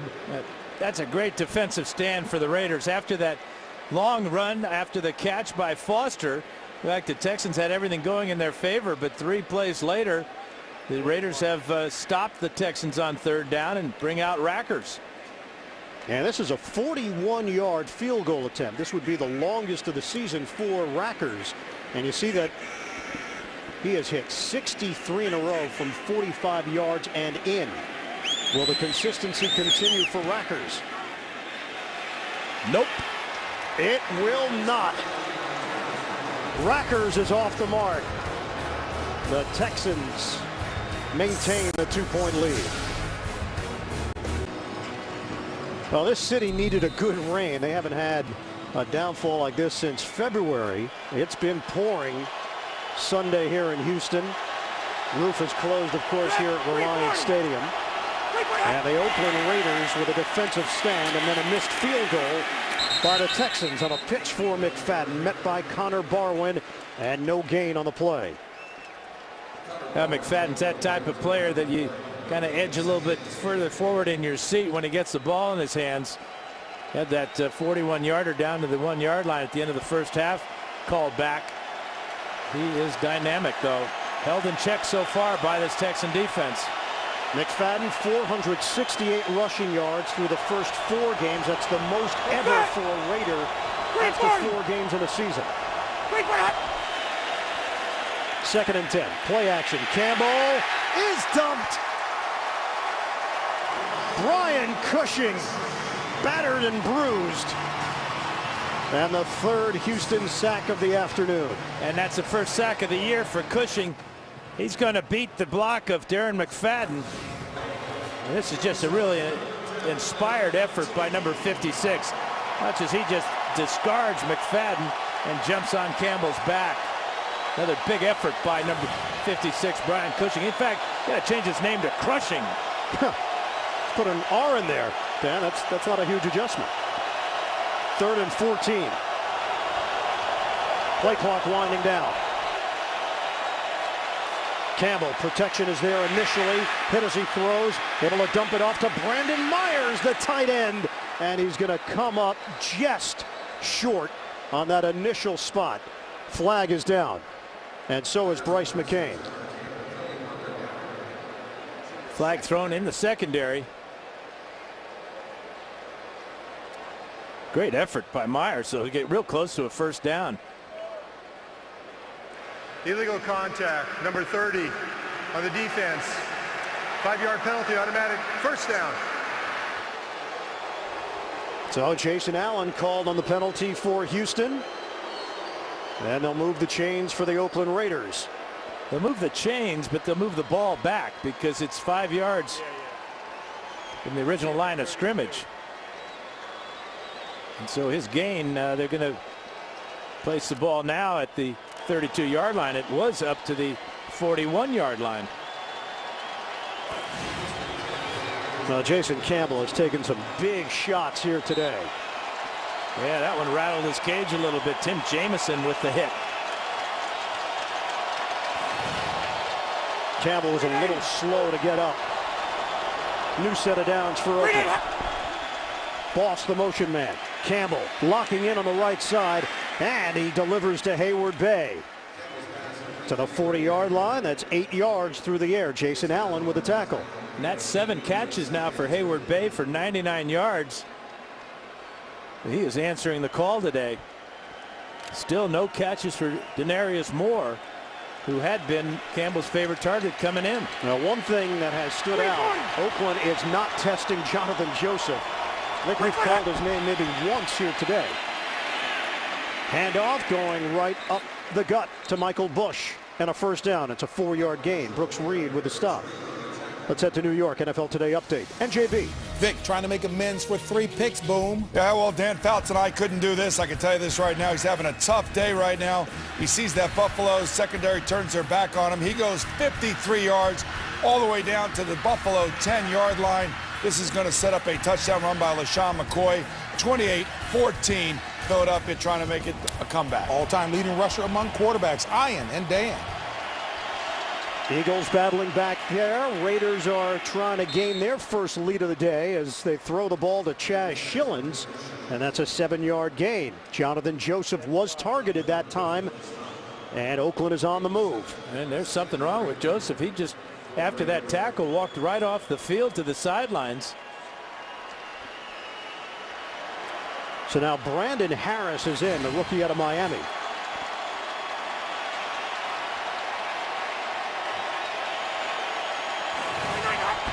Second and 3.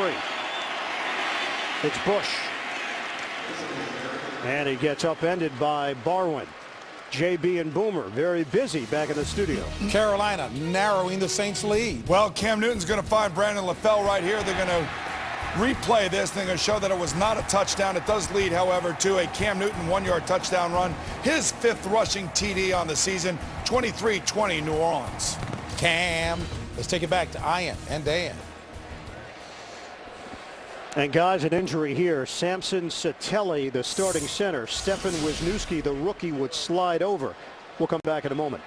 The NFL on CBS is sponsored by AT&T. Get it faster with 4G. Rethink possible. And by Geico, where 15 minutes could save you 15% or more on car insurance. Center Samson Satelli was able to walk off the field on his own for Oakland.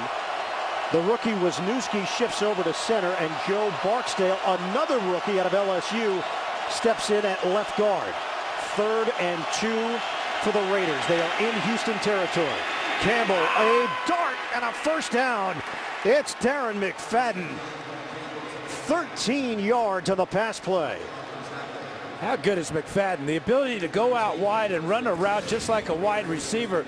That's pretty good. Left side of the screen, but then the tough catch with a defender right on his back. But that's Campbell taking advantage of a mismatch there, finding his running back on a linebacker. Campbell never saw the completion, but that's Sharpton trying to cover. Look at McFadden reaching back with that left hand, holding the ball against his body and making the catch. Wow. Satelli is heading back to the Oakland locker room. They are at the 35-yard line of Houston. 6 offensive linemen fake the flea flicker, and it's Bush going up the middle. Whether it was a fake or a busted play, I'm not sure. It was a heads-up play by Bush because Connor Barwin was standing right next to Jason Campbell. Bush saw him and decided that would be a bad idea to pitch it back to the quarterback. Watch Barwin here get around the tight end Myers. Bush sees that. He says, oh no, that's better. I'll just keep it myself. Heads up play by Bush. Ends up gaining 3 yards on the play. 2nd and 7 for the Raiders, down to 5:28 to play, 3rd quarter. Campbell throws deep ball. Denarius Moore. Incomplete. He was out of bounds. He is so smooth though. Boy, he went up and caught that ball. Turned his body. Campbell just let him too far out of bounds. Left foot clearly out of bounds, but what a beautiful catch. Nonetheless, shows you the type of ability that young man has. And Oakland calls a timeout. Raiders will face a 3rd and 7, down by 2. We still have 5:21 to go in the 3rd. Hugh Jackson, his first year as a head coach, 25 years of coaching experience, promoted from offensive coordinator by Al Davis. And this offense now looking at a 3rd and 7, 10th play of the drive. Right now, it would be a 50-yard field goal for Sebastian Janikowski. On 3rd down, Campbell drifting and incomplete in the vicinity of Denarius Moore. And here comes Janikowski to give Oakland its first lead of the day. And Wade Phillips came with the safety blitz, the nickel blitz. Brandon Harris with the pressure on Campbell forced that incompletion. Janikowski, he's hit from 54, he's hit from 55. John Kondo will snap it, and the punter Leckler will hold it. This is a 50-yard attempt for Janikowski.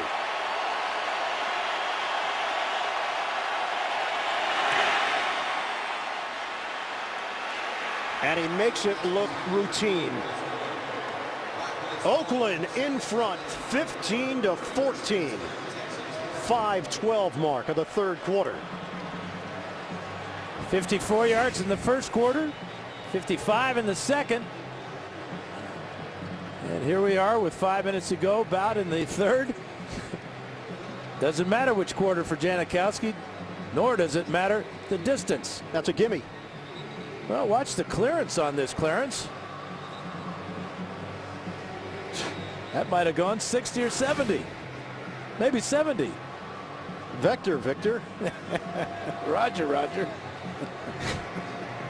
Oakland with a 15-14 lead. This has turned out to be a fun one here in Houston. Yeah, the Texans really not taking advantage of a beat-up offensive line for the Raiders there. Satelli goes out. Now you've got 2 rookies in there. And really, you got to give it to Wisniewski moving over to center, doing a good job. And Joe Barksdale coming in, playing left guard for Wisniewski.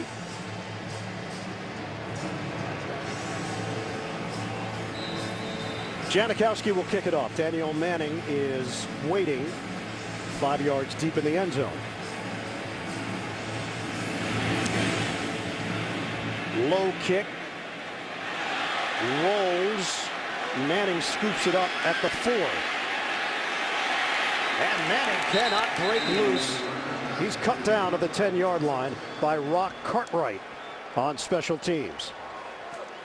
This week, Dave's all new with former President Bill Clinton. And tomorrow, catch Tracy Morgan, followed by The Late Late Show with Craig Ferguson, only CBS. Janikowski has accounted for 9 of Oakland's 15 points. The touchdown by Darius Hayward-Bay. They were unable to convert on the 2-point try. And now it's Houston playing from behind, trailing by 1. Schaub, play fake. Schaub, home run ball. Kevin Walter extending, and he's got it.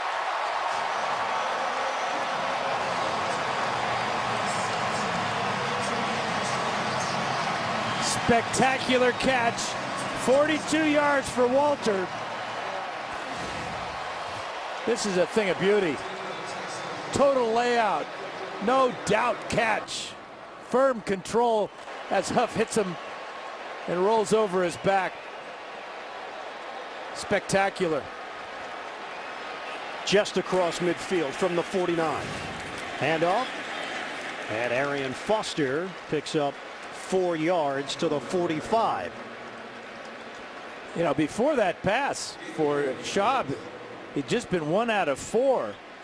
And that one was a big one to Arian Foster. Texans couldn't get anything out of it when Rackers misses the field goal. The Schaub has completed 2 passes now in the second half for 101 yards. Overall, 15 of 27, 278 yards, 2 touchdowns, and an interception. 2nd and 6 for Houston. Under 4 minutes left now in the third. Give is to Foster, finds a running lane, and Foster spins his way for a first down. 6-yard gain for Arian Foster. Houston at 3-1. The interaction tied with Tennessee, also at 3-1, and then the big drop-off, Jacksonville and Indianapolis. And the Titans have fought back, trying to. They are trailing Pittsburgh now 28-10. Houston beat the Steelers last week 17-10. 3 tight ends right here for the Texans. Daniels, Dreesen, and Casey. Schaub forced to get rid of it. He was being chased. Lamar Houston with the pressure on Matt Schaub. Now for the Oakland Raiders at 2-2. This is a team that went 6-0 in the division last season. It was outside the division that gave the Raiders problems. They currently trail San Diego. Chargers are 3-1, yet Charger fans are not exactly pleased with the way their team has performed through the first quarter of the season. And they're playing a team in Denver where their fans are really happy about unhappy about everything. Want a new quarterback in Tebow. 2nd and 10 now for Houston.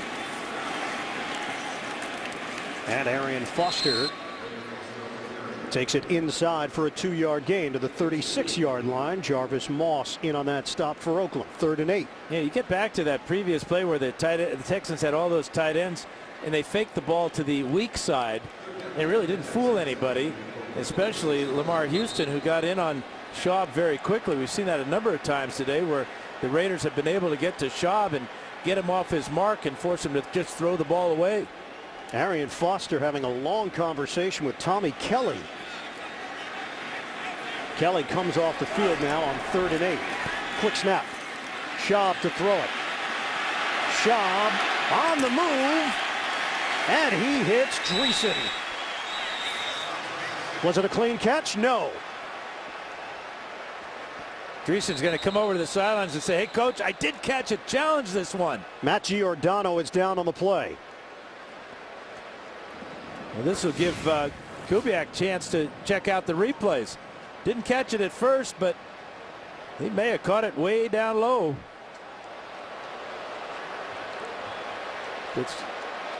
this play is reversed. This will be a first down for the Texans. Have to tell from that angle. Maybe this one will show. Whew. May not be enough to overturn the call on the field, though. Kubiak's not convinced yet. He's looking at the big board here. He's ready to throw it or blow his nose. I think the former.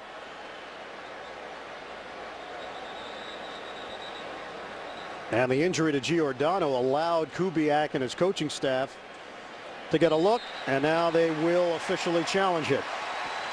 As you said, Dan, I don't know if there's enough on those replays to overturn it. He may have caught it cleanly, but it's ruled incomplete on the field. Well, he bobbled it at first. He went down to the ground there. Houston is challenging the ruling on the field that the pass was complete. The ball is on the ground there, but are his hands controlling it? If his hands are controlling the ball can hit the ground as long as he has possession. There's the bobble. Then between the legs. He's pinning it up against his leg. And he was convinced, though, and I think he may have convinced his coach, because there's nothing visually that we've been able to see that would back up Dreesen's claim. Well, as he was going down to the ground, it looked like his right foot may have got in between the football and the field.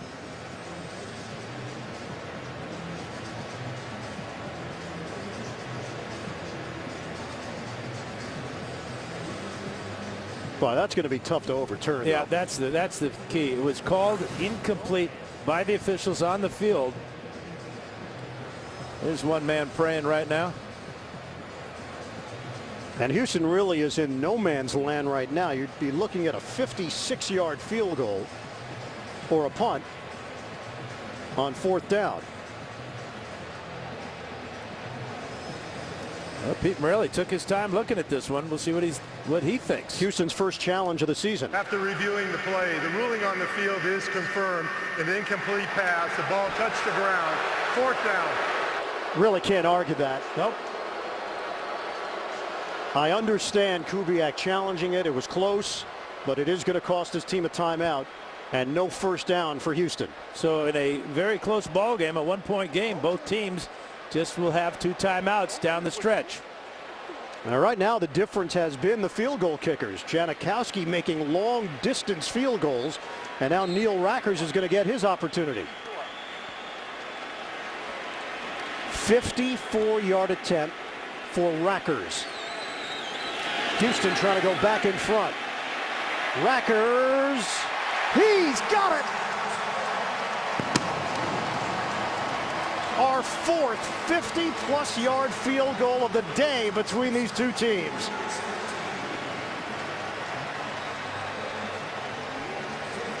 It's good to see Rackers bounce back from your jinx earlier.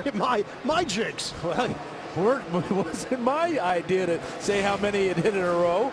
This is a beautiful execution, snap, hold, and a powerful kick by Neil Rackers. You're such a loyal teammate, Dan. Well, we were in it together. What do I know? Well, there is a me in team. I know there's no I, but yeah. I know how to spell team. Neil Rackers has given Houston a 17-15 advantage with 1:59 to play in the 3rd.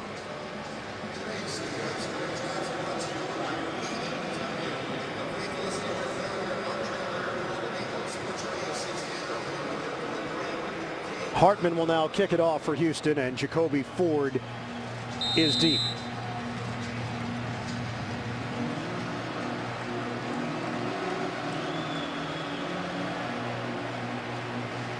Three touchdown returns in his career, including a long of 101. 6 yards deep in the end zone. Ford takes it out. Angle to the outside, stops, and now reverses field. He's got a blocker. Ford turns it upfield and brought down short of the 40-yard line. He did a lot of work as Jason Allen got over there on special teams. It's a 45-yard return.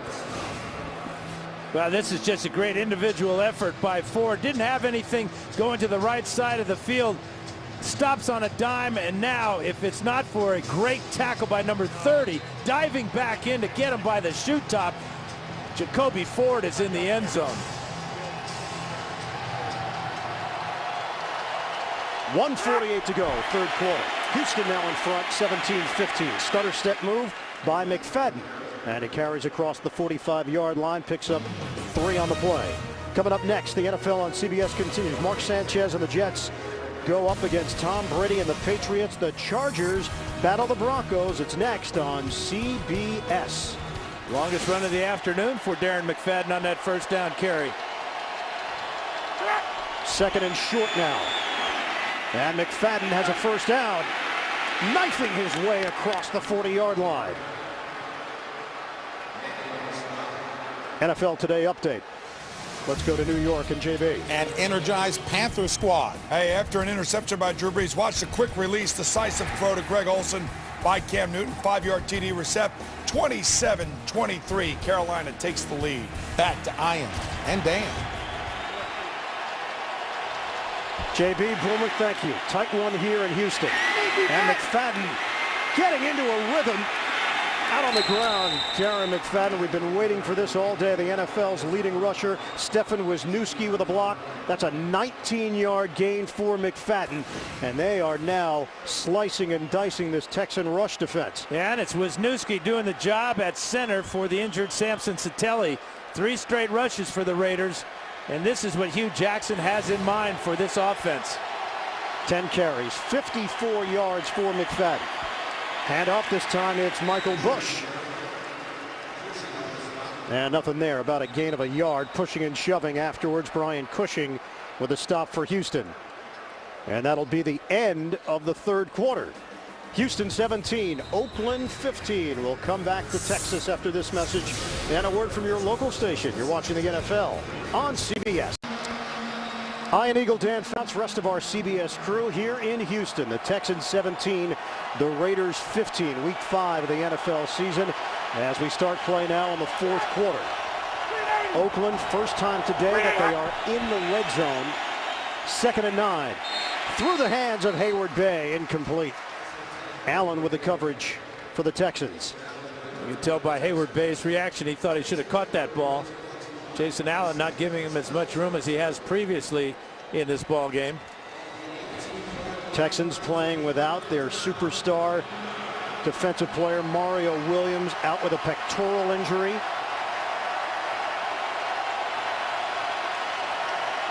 The Oakland Raiders have gotten 3 50-plus yard field goals from Sebastian Janikowski. And now a 3rd and 9. Play clock winding down. And the Raiders will use a timeout. They were going to run out of time. Only 1 timeout remaining for Oakland. We are just underway in the fourth. Watching the NFL on CBS.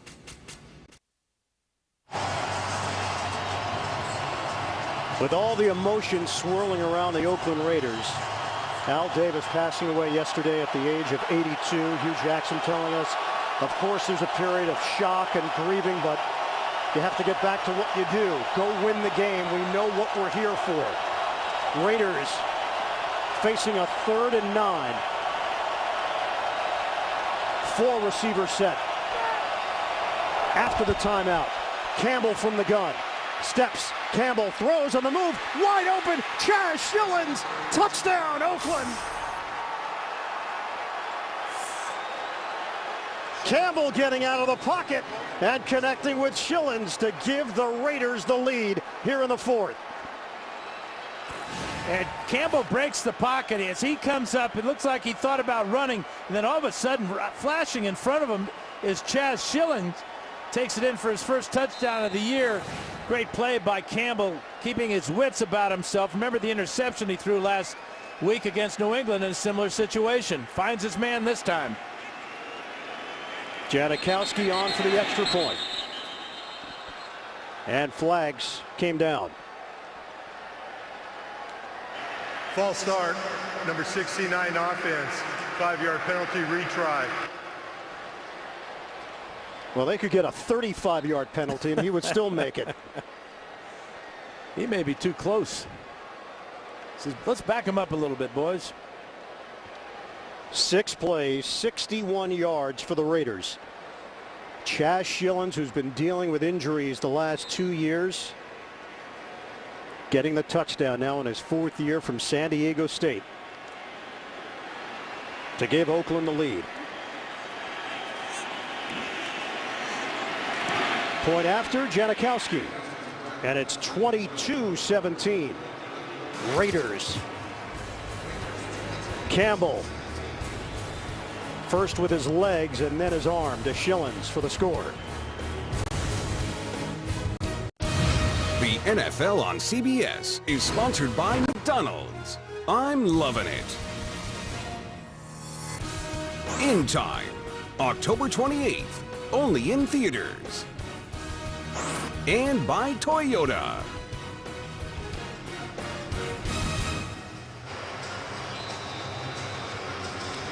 Packed house here in Houston, 71,000. The Raiders have just regained the lead after that 6-play, 61-yard drive.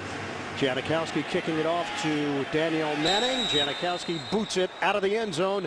Texans will have it at the 20-yard line. Go back to the touchdown reception by Chaz Schillens. And why did he come so wide open? Here he is right here. As he crosses, when Campbell steps up in the pocket, watch how it affects Glover Quinn. Quinn sees Campbell start to run. He comes up, drops his coverage right here. And that allows Schillens to be wide open and cruise into the end zone.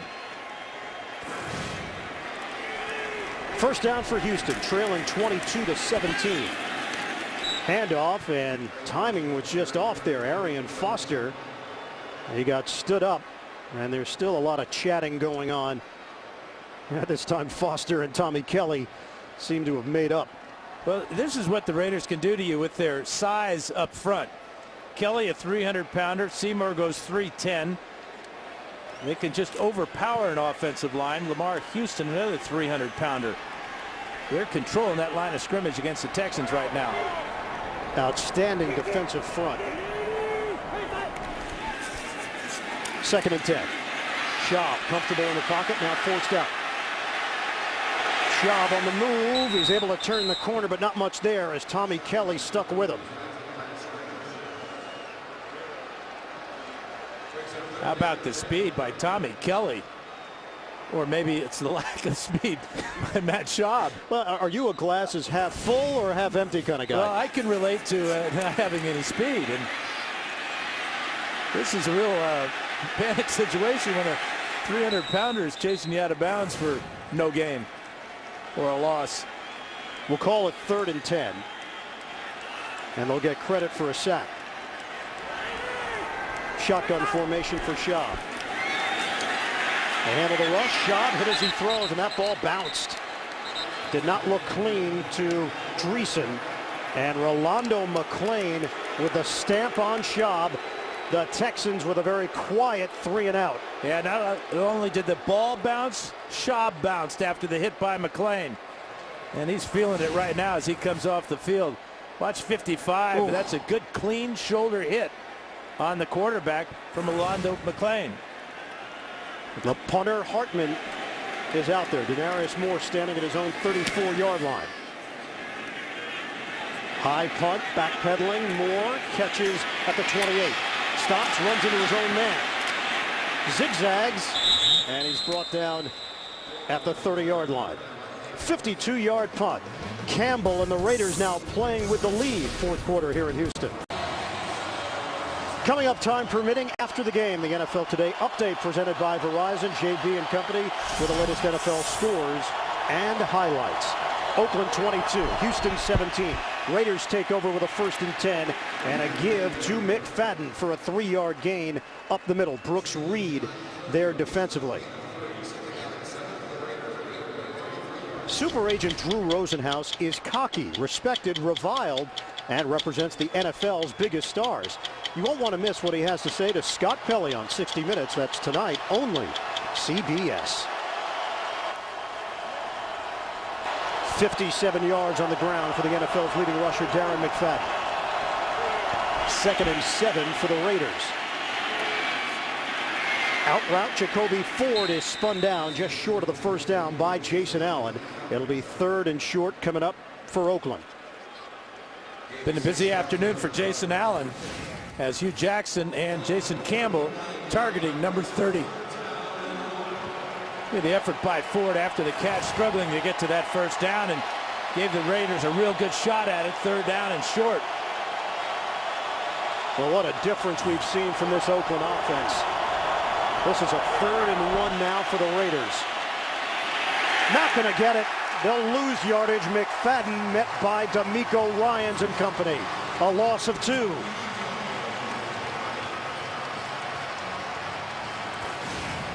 Yeah, Ryans is there, number 59. Penetration there as well. It's a good job at control line of scrimmage. Manasseh Tonga never had a shot to get at a shot at number 59.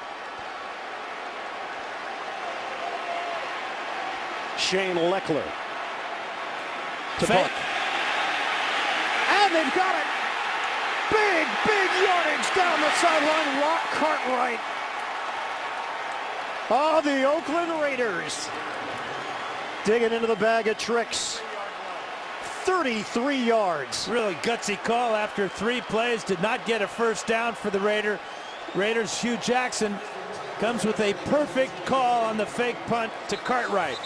Cartwright's the personal protector here, right there. Watch how the Texans are all going after the punt, and nobody sees Cartwright. This player here is trying to block the gunner. In fact, he's providing more interference for Cartwright.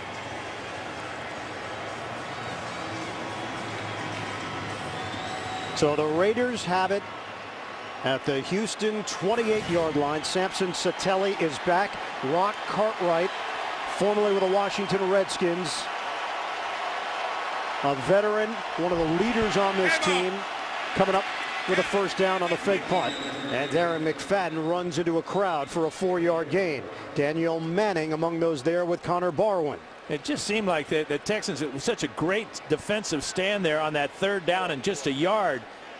They stopped the Raiders, and then the perfect call is one thing, but then to execute it and have a running back in that position to take it down the field. Cartwright picking up 35 yards. That's perfect use of your personnel as well as execution. 5-point lead for the Raiders, down to 10-19 and counting in this 4th quarter. Play clock is down to 2. They get the play off. Campbell, oh, dangerous pass. Jacoby Ford was in the vicinity, but that could have easily been Jonathan Joseph was in the vicinity too, as was Connor Barwin, who comes with the pressure. 98, totally unblocked, right in on the quarterback. And if Joseph could have seen that ball as he was shielded by Valdir, little love tap there from Barwin. Now there's no doubt they've missed Mario Williams and his presence. Pectoral injury in the first quarter, and Oakland has used its final timeout. At the 10:07 mark of the 4th quarter, the Raiders are out of timeouts. They lead at 22-17. The NFL on CBS is sponsored by Subway Restaurants. It's Anytober. This October, any footlong is a $5 footlong. And by DirecTV. This season, NFL Sunday Ticket is included when you switch.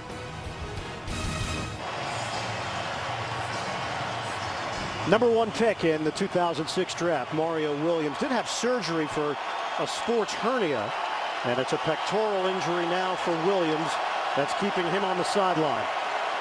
No timeouts left for the Oakland Raiders. They lead Houston 22-17, and a 3rd and 6 now for Oakland. Campbell gets rid of it. Incomplete. Derek Hagan, the intended receiver.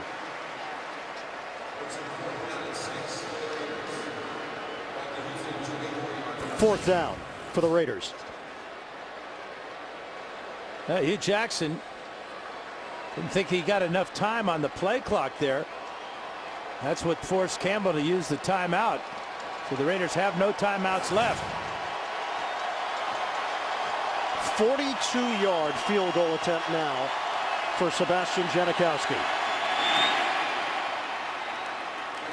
And he nails it. What a day for Janikowski. Oakland in front 25-17 with an even 10 minutes to play. But you go back to the Raiders' decision to go for 2 and not get it. If they had just kicked the extra point at that time, the lead would be 26-17, and it would be a 2-possession game instead of the 8-point difference now, which is just a 1-possession game for the Texans.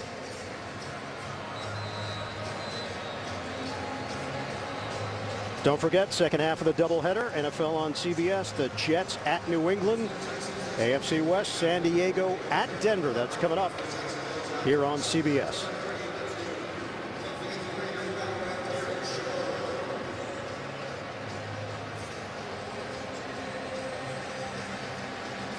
Janikowski will kick it off for Oakland.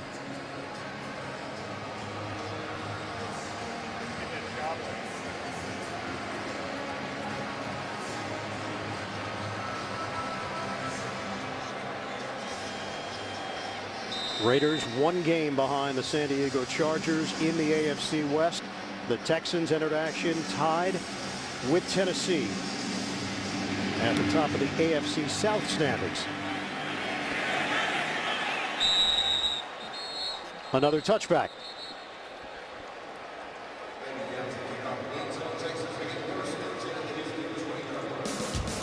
Saturday, Home Depot SEC on CBS features the #1 team in the country, LSU, matched up with Tennessee. And it all starts on Saturday, 3 Eastern. College football today here on CBS. It's important for the Texans to get their quarterback going again. He's just 4 of his last 16 after starting the game red hot, 11 of 14. Last meeting was a year ago, October the 3rd. Houston beat Oakland 31-24. Schaub, and another pass deflected.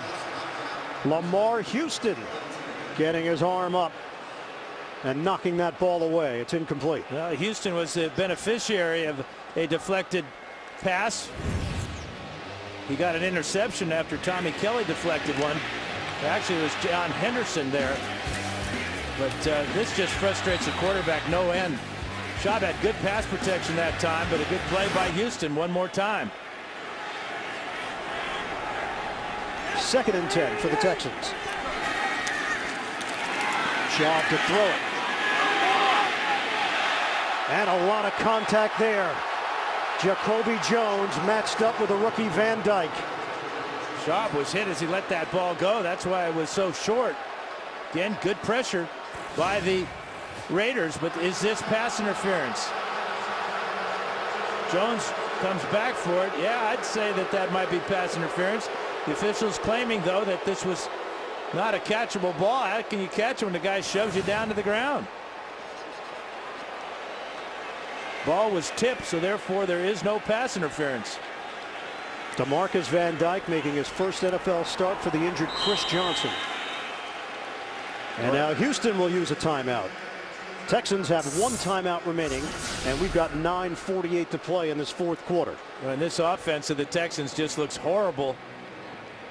Matt Schaub, ice cold, not getting any running attack out of Foster, and the Raiders dominating the line of scrimmage. How many tip passes today? 4 or 5? Texans playing without Andre Johnson, the 5-time Pro Bowler, out with a right hamstring injury. Timetable on his return is still up in the air. Had a procedure done on Wednesday in Dallas.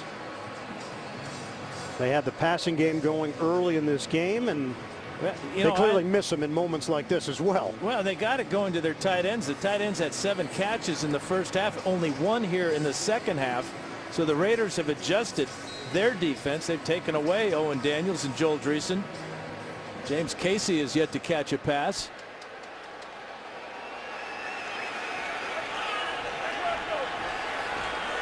Texans are 3-1. They were 3-1 last year as well. They went 3-9 the rest of the way. On 3rd and long, Schaub throws incomplete. Diving attempt by Jones, and the Texans will punt.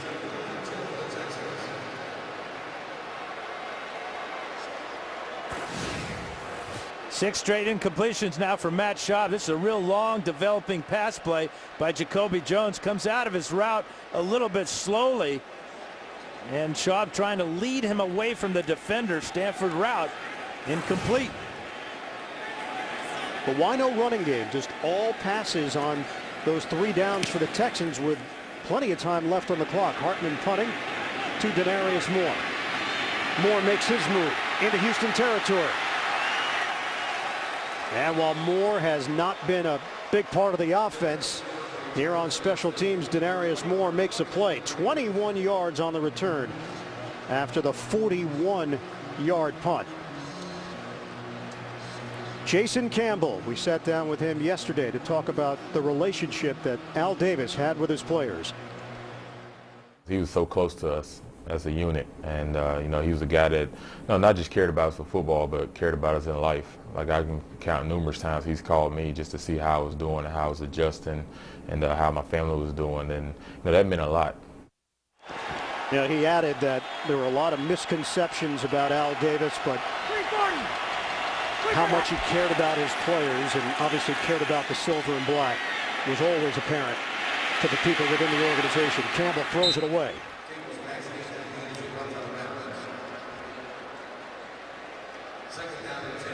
It has been an inspired effort, especially in the second half for the Oakland Raiders. You see the decal on the helmets. Al,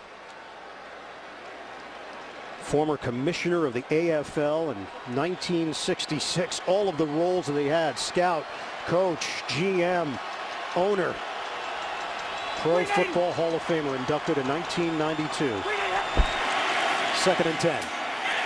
McFadden is brought down. D'Amico Ryans shooting through to make the stop. It's a loss of 4 on the play. Excellent timing by Ryans. Timed out the snap count perfectly. Watch him sneak up to the line of scrimmage here and then jump through the gap and bring down McFadden in the backfield. Beautiful play by D'Amico Ryans.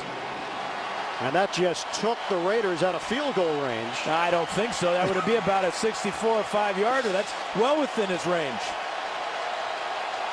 We'll see if Janikowski gets a shot here. I'd give it to him. 3rd and 14. Play clock down to 1. Campbell takes the snap. Campbell, sideline up in the air, and caught out of bounds by Hayward Bay. The coverage from Jason Allen once again. So they're looking at a 62-yard field goal right now. And he will have to wait for that chance as Leckler's out to punt. But again, it's a pass down the field by Campbell, especially to the right side where he's not been able to keep the ball in bounds. He threw one to Denarius Moore earlier in the ball game, out of bounds. That one to Hayward Bay, just out of bounds. And if you're Hugh Jackson, you got to think about risk reward here. Is it worth the risk of missing the field goal and giving Houston tremendous field position? We did see the fake earlier from Oakland. Shane Leckler, the punter.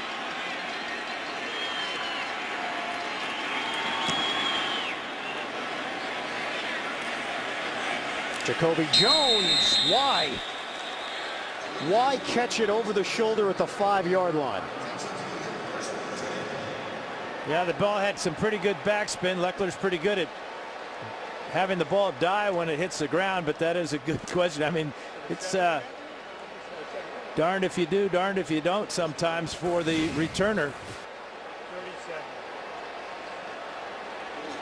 That ball might have gone into the end zone, but Derek Hagan there, number 80, was there, and he may have been able to keep it out of the end zone.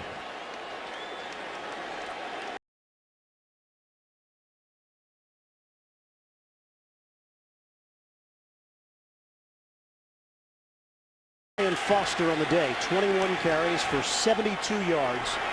He's got 2 catches for 69 yards. Shotgun formation. Schaub throws. on a quick pass to Owen Daniels, and he is angled out of bounds after picking up about 3 yards. Stanford route there defensively. But there is a lot of time, as you said, Ian, that for the Texans to get back to their game plan and giving the ball to Arian Foster. It's been all passes for Matt Schaub of late. Foster, who grew up a Raiders fan. His mom and dad were huge Raiders fans.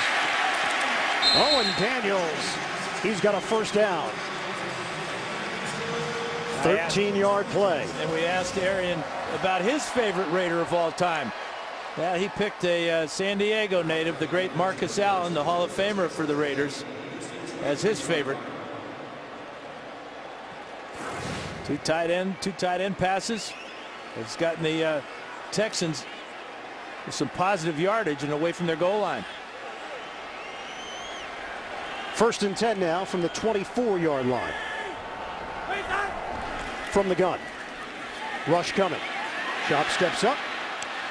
And it's incomplete. Owen Daniels in the area for Houston.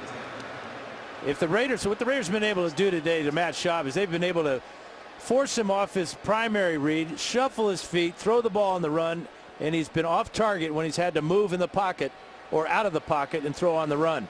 And he's looked uncomfortable today, especially in this second half as the Raiders continue to bring pressure. Well, they can do that to you. As Al Davis used to say, quarterback must go down, and he must go down hard. And you lived it.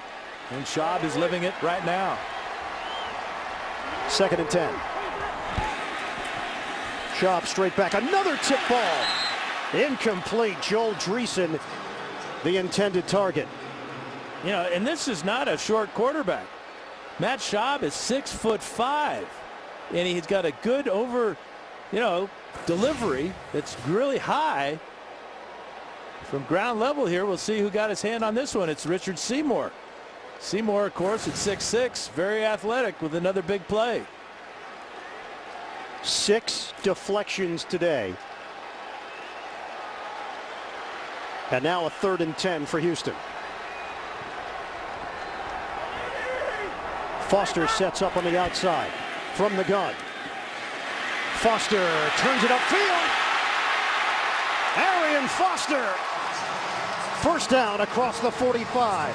Eric Winston on that right side with a good block. The screen.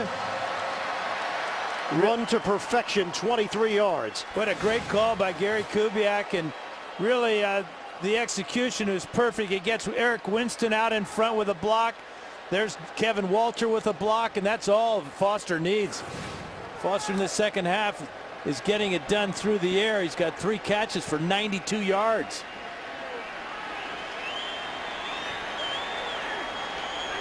First down at the 47-yard line. Schaub bobbled the ball.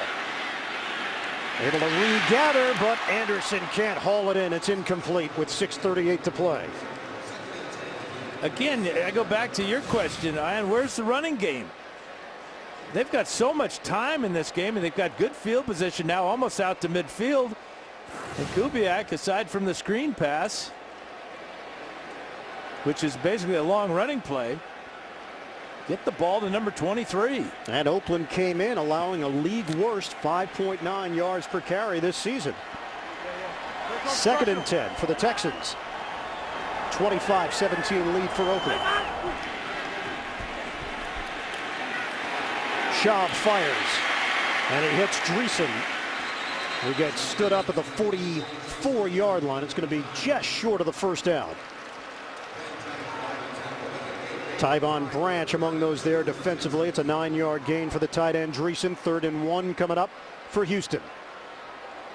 Schaub 327 yards through the air, but he is under 50% on his completion percentage.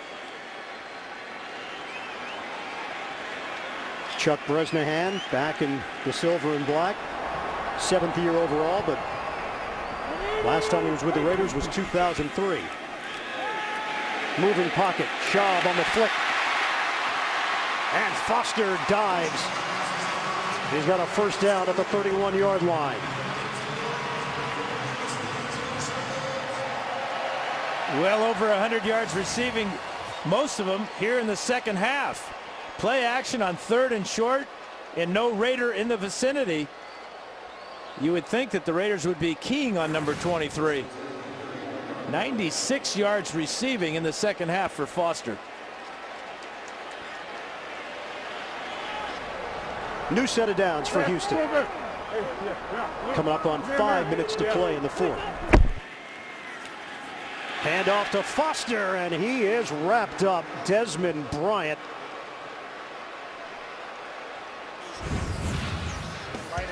Let's get you caught up here. Game summary. First half, Matt Schaub. Touchdown to Joel Dreesen. Campbell and the Raiders come back. Hayward Bay, the catch and run for the touchdown. They don't get the two-point conversion, though, looking for the tie at the end of the first half. And in the second half, Campbell and the Raiders offense coming alive as Chaz Schillens got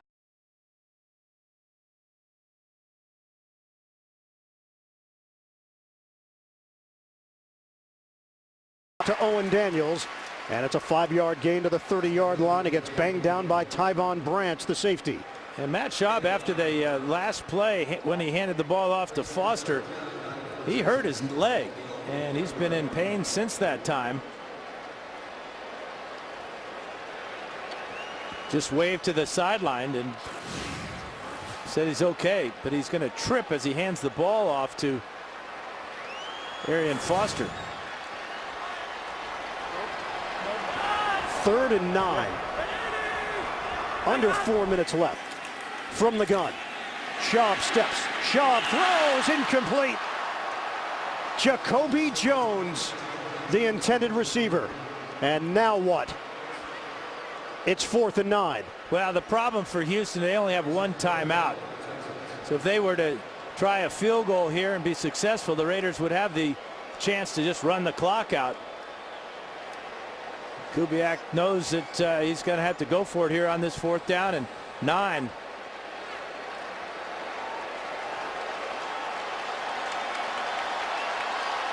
Eight-point difference. 4th and 9 for the Texans. Schaub to throw it. And broke it up. Flag comes down. DeMarcus Van Dyke defending Jacoby Jones. Well, and there were two officials in the area, and one decided that it was pass interference. The other one kept the flag in his pocket, thought they just got their feet tangled. Pass interference. Number 23 defense. Huge call here in the fourth quarter, a 17-yard penalty. Now penalties bite the Raiders one more time. 12 is Jacoby Jones. Watch as he goes to the inside on the in cut. The hands there, that's enough for pass interference right there. The rookie DeMarcus Van Dyke did not put your hands on the receiver as the ball's coming to him. Jacoby Jones did a good job of selling it as well. First down, bootleg. Schaub sets it up. Drop ball. Lawrence Vickers had room. He's looking for a place to hide right now. He had a walk-in touchdown, and he knows it.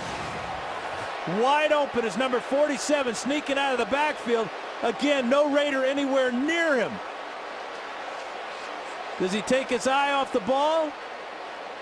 It appeared that his head was just moving slightly.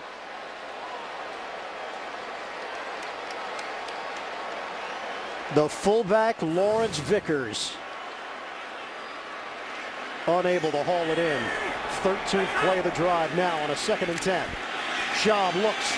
End zone up top. Incomplete. Jones with route.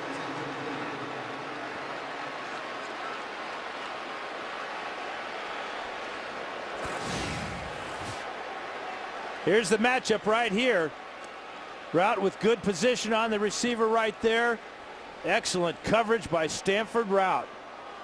The Texans have a man down. Look like Mike Brizell may be hurt. Yep. Yeah, he got his leg caught up under the pile there. Brizell, he's the serious one on that offensive line. The starting right guard. This is a close-knit group. They've developed now over the last couple of years. They're starting to get some attention around the league because of Schaub's numbers and Arian Foster's numbers. Yeah, that doesn't look good.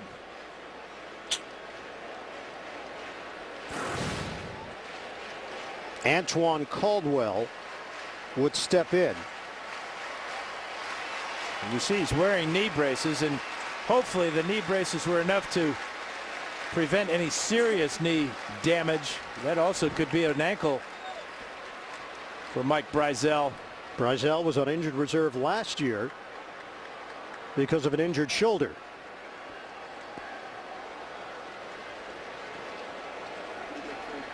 Yeah, this is a huge 3rd and 10, obviously, but the Texans have 2 downs to get it. From the 13-yard line. 25-17, Oakland with the lead. Shotgun, Schaub looks, and Schaub is sacked. Oh, the pressure coming from the Raiders, and Richard Seymour leading that charge for Oakland. Yeah, the old man of the defensive line right there. Also the youngster, Jerome Boyd, comes in on the blitz. A blindside blitz called by Chuck Bresnahan. Perfect. Schaub never saw it coming, but Schaub's got to he's got to get rid of that ball. Cannot take a sack there. That will force the field goal team out with the clock rolling. So they're asking Rackers to make a 40-yard field goal attempt, and then their defense to step forward. Rackers knocks it through. Oakland 25 and the Texans 20. Al Davis, the owner of the Raiders, passing away yesterday at the age of 82. We sat down with Raiders head coach Hugh Jackson and asked him about Davis's influence on the team. There's a fire that burned in him like none other for the Silver and Black, Raider Nation, and this organization, and that fire burns in me. And the only way we can truly honor him is to go do what he would want us to do, which is play well. Well, the Raiders have done that. They've played well, and they're in position to get out of Houston with a win. 25-20, Oakland in front with 2:56 remaining in the 4th quarter. And you saw Hugh Jackson going over and talking to Samson Satelli, his starting center, who went out with an injury earlier. There is the possibility of an onside kick here if you're Houston. Texans have 1 timeout left, and of course the 2-minute warning. The Raiders are anticipating an onside kick. They have 10 men up close to the ball. Well, let's see how Kubiak plays it. Oakland up by 5. 2:56 left on the clock. And Hartman kicks it off. Ford will let it roll out of the end zone. Raiders will have it at the 20. 1 timeout left for Houston.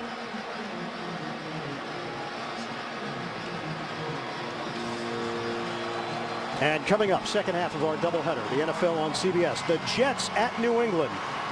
San Diego playing at Denver. That's still to come here on CBS. 1 timeout to work with and the 2-minute warning. Raiders need 1 first down to seal this one.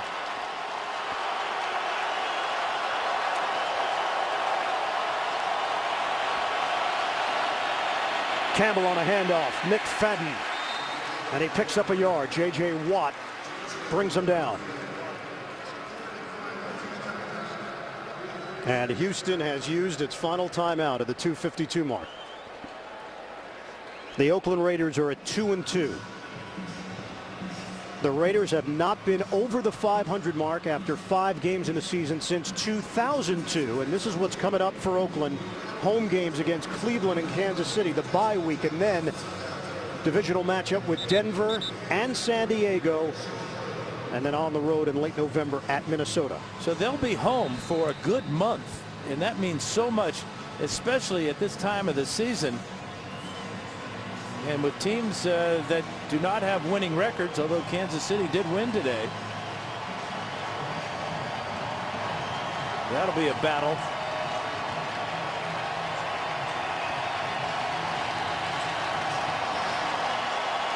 If Houston can stop Oakland, the Texans should get the ball back just under the 2-minute warning. 2nd and 9.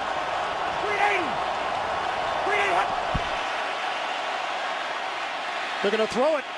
Campbell, deep ball, too high. Denarius Moore, the intended receiver, and the Texans are saying thank you very much for throwing an incomplete pass to stop the clock. Watch this ball sail to the outside on Denarius Moore, just off his hands.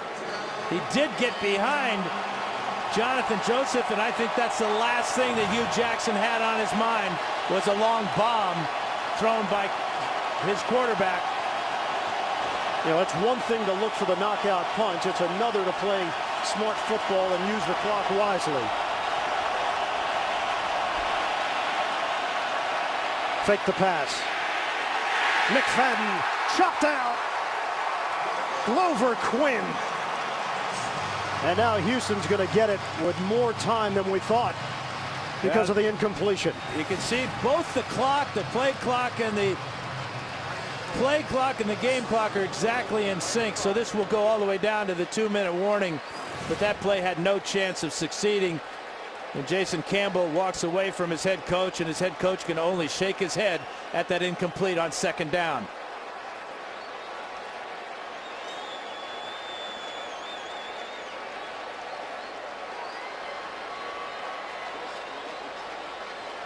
Two-minute warning here in Houston. The Oakland Raiders trying to hold on. They lead the Texans 25-20. We'll come back with the finish. Shane Leckler to punt it on 4th down for Oakland. 2 minutes to play. Raiders in front 25-20. Jacoby Jones makes his move, and Jones is spilled out. Tywan Jones. 45-yard punt, a loss of 2 on the return. Yeah, Tywan Jones has had his problems today with penalties and on special teams, but that's a great tackle by the youngster. So here we go, Ian. 1:50 to go, no timeouts to work with, and a touchdown needed for Gary Kubiak and the Texans. Texans trying to start a season 4-1 for the first time in franchise history.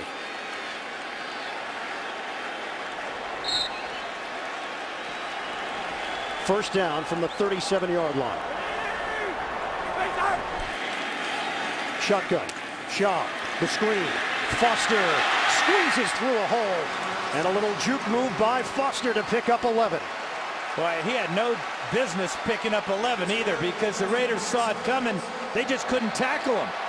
Great moves by Foster. Mike Breisel is back out there for Houston on the offensive line. And Shaw driven down. Tommy Kelly, and a flag thrown at the 44. And it was Breisel working on a bad leg that couldn't keep Kelly away from the quarterback. And a face mask is called against the Texans. Grabbing the face mask, number 65 offense. Penalty will be declined. Yeah. 2nd down. That's a mistake to have Breisel out there. He's working on a bad right leg. There he is right here. There's a whole bunch of face masks. Did not slow down Tommy Kelly at all.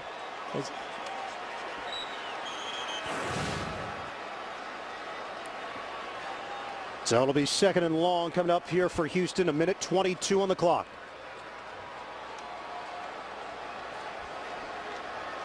Texans have no timeouts. And they trail by 5. That was a huge loss, too. There is a review right now. There might have been an issue with players trying to get off the field for the Oakland Raiders. Boy, what a mistake this would be. Check this out. This 52 is Quentin Groves. He's headed to the sidelines. Now, does he get to the sideline before the ball is snapped? No, he does not. Here's 1, 2, 3, 4, 5, 6, 7, 8, 9, 10, 11. No, that's 12.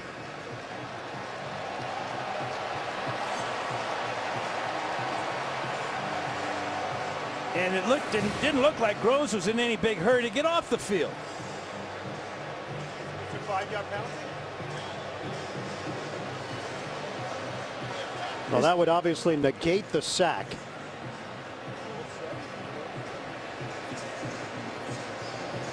Well, it negates 9-yard loss and gives them 5 yards. It's a 14-yard play.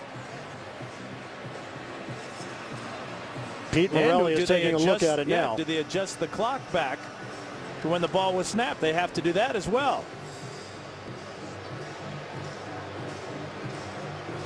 Let's check it out one more time. Quentin Groves heading to the sidelines right here. Watch when the ball is snapped. And when Groves not really going full speed to get off the field, he's on the field and the ball is snapped. Well, remember though, there was a face mask penalty called on the play. So you'd have the face mask called against Brizell and the penalty against the Raiders.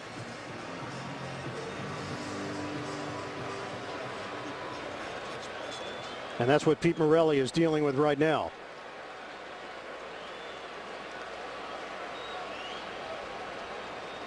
After reviewing the play, the defense did have 12 players on the field.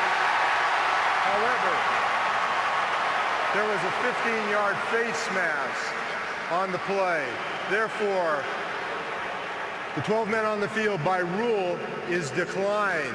The 15-yard face mask is now accepted from the previous spot, 15 yards from the 48-yard line, and it will be first down. So they will accept the face mask penalty. Quentin Groves is extremely happy. But again, it's Brizell. Remember, we showed his injury earlier to his right leg. He's working on Kelly right there, and he goes up top. Just doesn't have the strength to come off that right leg. He's got his ankle taped. Obviously, he sprained his ankle. Just has no power there.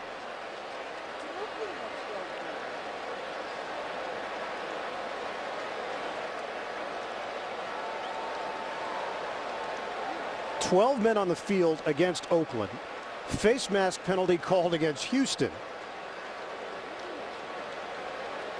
So they will not take the sack. They will take the 15 yards as the personal foul penalty will take precedent over the 12 men on the field. And they are spotting the football at the 33-yard line. It was all the way out to the 48-yard line. So it's a first down for Houston, 1st and 25 with 1:22 remaining in the fourth. Schaub from the gun. Rush coming. Schaub throws. Wide open. Kevin Walter. And he is brought down at the 40-yard line. It's a 27-yard pass play and a first down for the Texans. Yeah, no need to spike it here either. Just get up, call a play, execute the play. A lot of time left. 1 minute to go. Schaub steps and didn't have enough air under it. That's going to be a foul penalty, hitting Schaub below the knees. Number 92. 15-yard penalty, automatic first down. It's Richard Seymour, the veteran, had a 15-yard unnecessary roughness call last week for throwing down Tom Brady. He was fined $15,000 for 2 personal foul infractions from last week.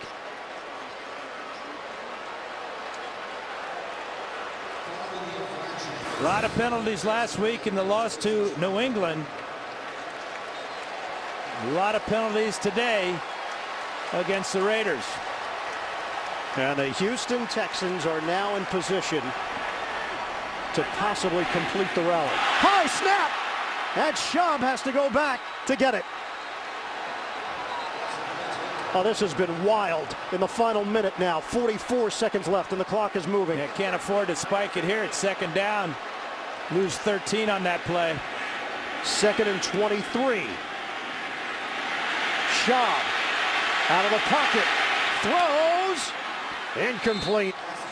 Arian Foster, the intended receiver, and Lamar Houston giving chase to Matt Schaub. Everybody can catch their breath with 29 seconds to play and a 3rd and 23. And the pressure that the Raiders have brought all day long has now affected the center, Chris Myers. He fires a fastball past Matt Schaub, and Schaub has no chance to get up off the ground before Wembley can get in there and put him down.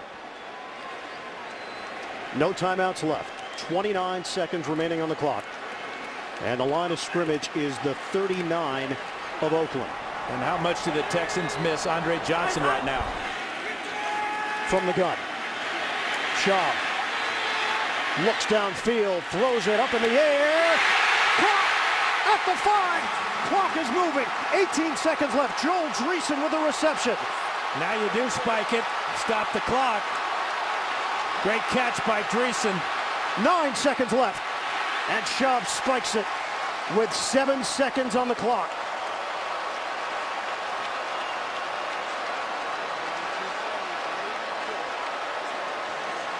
Schaub does a nice job of buying time and then throwing a Hail Mary that is answered by Dreesen. Dreesen gets in front of the defensive back Boyd. Huge play for the Texans now with 7 seconds. Can you get 2 plays run here? Coming right down to the wire here in Houston. 25 to 20. Oakland in front. 7 seconds to play. Schaub takes the snap. 5 seconds left. Schaub, pump fake. Schaub throws. Intercepted. It's over. Michael Huff, after the passing of Al Davis yesterday, just win baby, lives for the Raiders. 25 to 20 is the final. Schaub thought for just a moment that he might be able to run this in. Very emotional scene for Mark Davis in the box and the rest of the Raiders on the sidelines, but this is what Schaub is thinking. He's going to run it in now. Then he sees Ford breaking, but a great play. Jacoby Jones breaking to the back of the end zone, but how about Michael Huff stepping in front and winning one for the Raiders.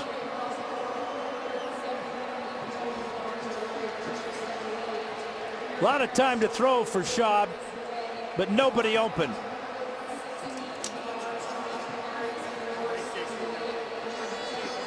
Hugh Jackson and the Oakland Raiders. An emotional weekend for this franchise. The Oakland Raiders improved to 3-2 with this win over the Houston Texans. Coming up this second half of our NFL on CBS doubleheader. For Dan Fouts, the rest of our crew, this is Ian Eagle. So long from Houston. You've been watching the NFL on CBS.